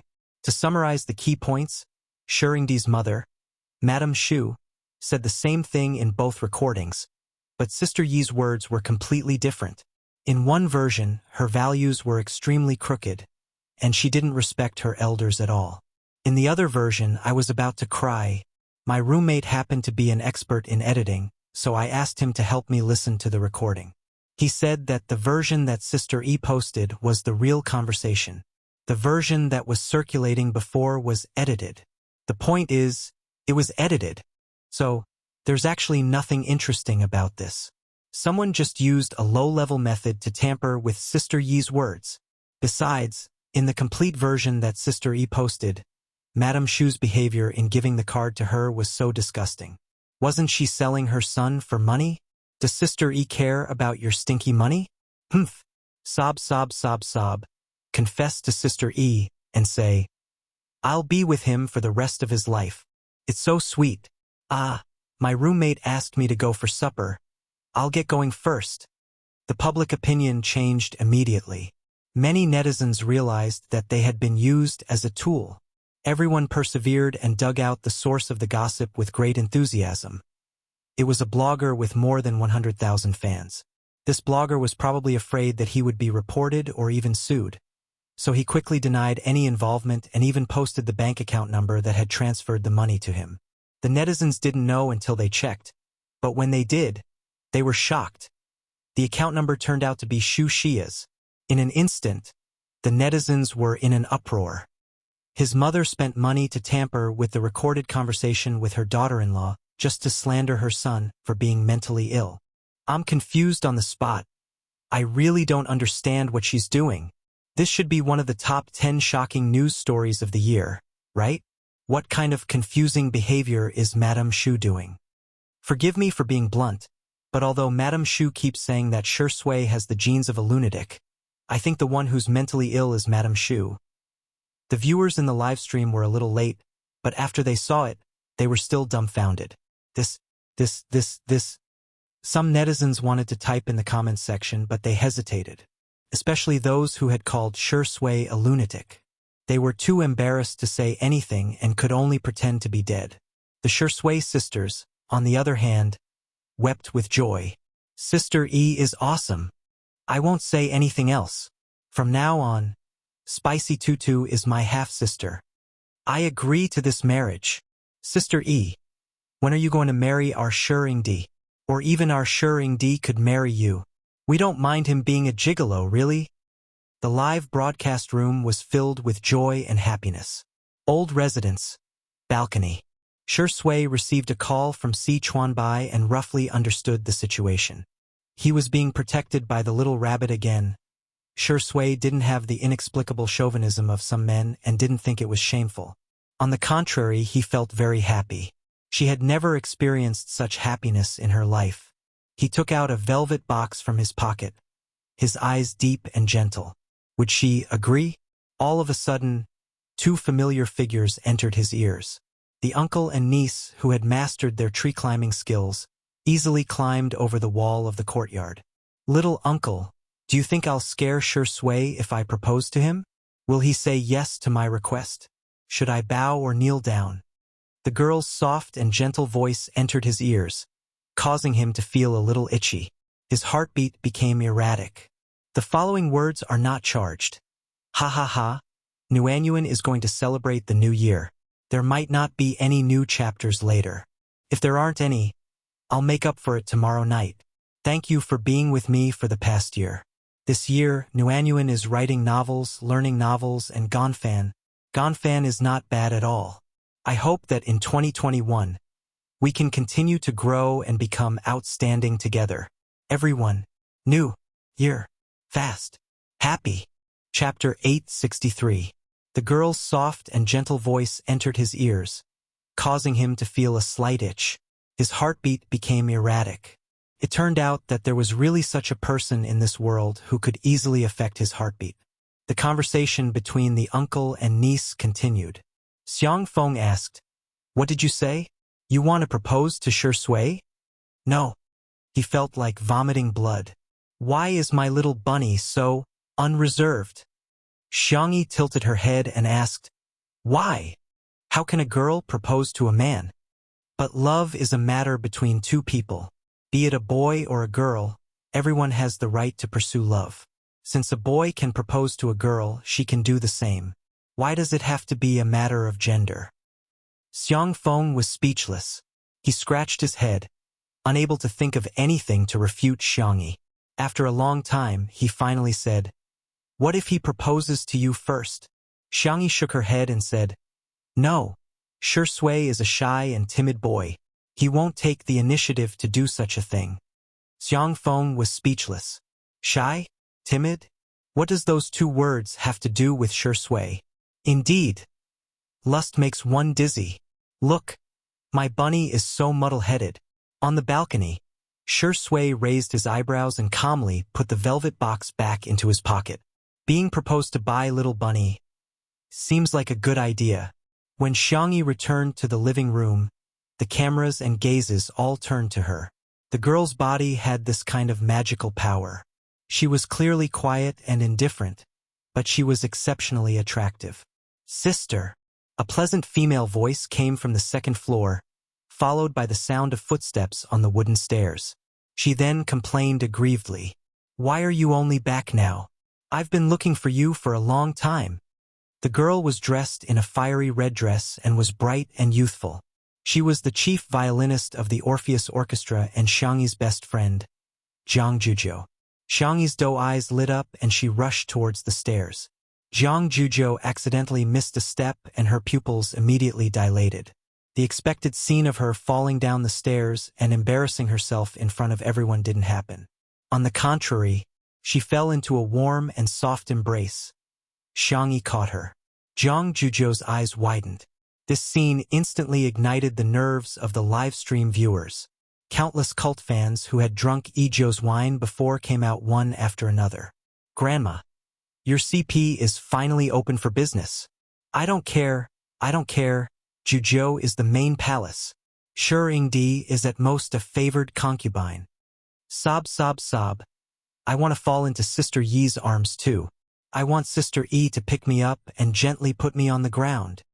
In front of the stairs, Zhang Juzhou's fair face was flushed, and she didn't even know where to put her hands. Yi's hug. The arrogant and domineering young miss revealed her shy side at this moment. "Are you all right?" Xiangyi asked gently. When Zhang Juzhou heard her, the violinist's ears turned red and she stammered, "Yes, yes, yes." Xiangyi blinked, thinking that Zhang Juzhou was frightened. Hence, she rubbed Zhang Juzhou's head. The sudden head touching made Zhang Juzhou feel like steam was about to rise from the top of her head. "Yi is coaxing me. She must be treating me as her best sister. I'm the person who has the best relationship with Yi in this world. That dog of a Shi Sui is nothing. He oh, asterisk degree asterisk. Oh. Chapter 864. With Zhang Juzhou's arrival, Xiangyi was obviously overjoyed as she smiled more often. The two girls had endless things to talk about as they leaned their heads together and chatted about each other's recent situation. They even ignored the fact that they were on a live stream. However, the viewers of the live stream didn't find it boring at all. Instead, they found their conversation very interesting. "Why is Izhou so cute? This is how I look when I meet my best friend. We chat on WeChat every day, but we still have a lot to talk about when we meet. Haha. I feel like Sister Yi is really different when she's with Juzhou. She's much calmer and more mature when Juzhou is not around, but she becomes girlier when Juzhou is around." Seeing that the two girls were getting along harmoniously, the members of the Xiang family were very heartened. Tutu has friends. That's great. When Xiangyi was in school, she rarely mentioned her classmates and friends. They were once worried that Xiangyi might have been bullied in school. Hence, the Xiang family even secretly sent someone to investigate. The answer was that Xiangyi was not isolated, but for some reason, she had many acquaintances but almost no true friends. The Xiang family was most worried that Tutu would be too lonely. "By the way, Fu Jian is coming later too. He sent me a message. Let me see what kind of silly message he sent." Zhang Juzhou took out her cell phone and shared her chat history with Fu Jian in front of Xiangyi without hesitation. Little Fu tomorrow. Rich, I'm going. Little Fu tomorrow. Rich, I'm almost there. Little Fu, Little Fu tomorrow. Rich. Sob. I knocked it. Jiang Juzhou asked excitedly. What did you knock it on? Did the couple I told you about sprinkle sugar on you again? Xiangyi's eyes were also full of anticipation. Fu Jian sent a voice message over. I knocked my knee QAQ. Jiang Juzhou couldn't help but roll her eyes. The viewers of the live stream burst into laughter. Turns out it's not that. Ignore him. Jiang Juzhou pursed her lips and continued. Why does he have so much nonsense to say every day? Here, this is my gift to you. I just casually prepared it. I didn't prepare it carefully. The young lady handed a gift box to Xiangyi. It was a beautiful champagne-colored ribbon with a greeting card and a small bouquet of baby's breath. The packaging was exquisite, and it was obvious that she had put a lot of thought into it. It was something that Sangchen and the others could not compare to. Only designer Xiangqi could barely put up a fight. Then I'll tear it down? Open it. But let me say this first. If you don't like it, you can't return it. Xiangyi chuckled. Her slender and soft little hands gently untied the ribbon tied into a bow. In the velvet gift box there was a delicate bracelet. The thin bracelet was connected by crescent-shaped white mother-of-pearl shells. Each crescent was inlaid with a ring of diamonds. It was the type of jewelry that would make a girl's heart flutter at first glance. Take a good look. Xiangyi's eyes were curved like crescent moons. Noticing the star bracelet on Jiang Juzhou's wrist, she asked, Are we sisters? Jiang Juzhou avoided her gaze and pouted. I just accidentally bought something of the same series. If you don't mind, you can wear it as sisters. I can reluctantly agree. Xiangyi extended her hand in front of her and said, Help me put it on then. The corners of Jiang Juzhou's lips curled up, but she still insisted. I just bought it casually. I definitely didn't choose it carefully. Anyway, you're not allowed to dislike it. Humph. Chapter 865. In the live stream. Shocking. The Xiang family has been known to be proud and arrogant for generations. Jiang Juzhou is really a little cutie who doesn't mean what she says. The stars, the moon, and the stars, to round it up, is happiness. I don't care. I got it anyway. Ha ha ha. The person in front is awesome. However, when the camera panned to Shi Sui, who had returned to the kitchen, the comments changed abruptly. Most of them felt sorry for Shi Sui, but there were also a few who resented Xiangyi. They're separated by a door. One is happy while the other is bearing with the pain. Does her conscience really not hurt? She just posted on Weibo to defend Shi Sui, and now she's only talking to Jiang Juzhou. I wonder if Xiangyi is putting on a show for others. No matter what the reason is, anyone would be upset to be criticized by their own mother in front of the entire internet. Xiangyi, why can't you coax Shi Sui? You're heartless. In particular, when the butler arranged for the servants to take out a large pile of parcels, everyone's resentment instantly increased. Miss E, these are the parcels that have been sent to you one after another in the past 2 days. Because they've all been specially marked as birthday gifts, I've kept them together and am giving them to you today. The parcels were all torn, but the butler stuck a sticky note on each box. Xiangyi saw many familiar names: Yanai, Jiangchan, and the other members of C7 in Jiangxue, Shangguang, Zhongyi, the players of Team Logic, and the Taoist masters of the major Taoist temples. Although they couldn't come in person, they had all prepared a token of appreciation for Xiangyi. Birthdays were meant to be celebrated in the first place. However, in the eyes of some people, the better Xiangyi was living now, the more upset they would be. Ha! It's just a birthday celebration. Must they make such a big fuss? Extravagant. She has the cheek to accept gifts?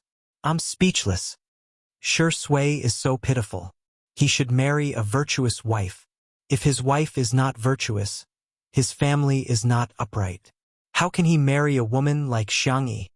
Is he marrying her as a nanny or an ancestor? There were all sorts of strange discussions. No one could understand why there would be such dark thoughts in the world. Jiang Juzhou opened the Xingchen app in a bid to watch the replay of the live stream. She took dozens of screenshots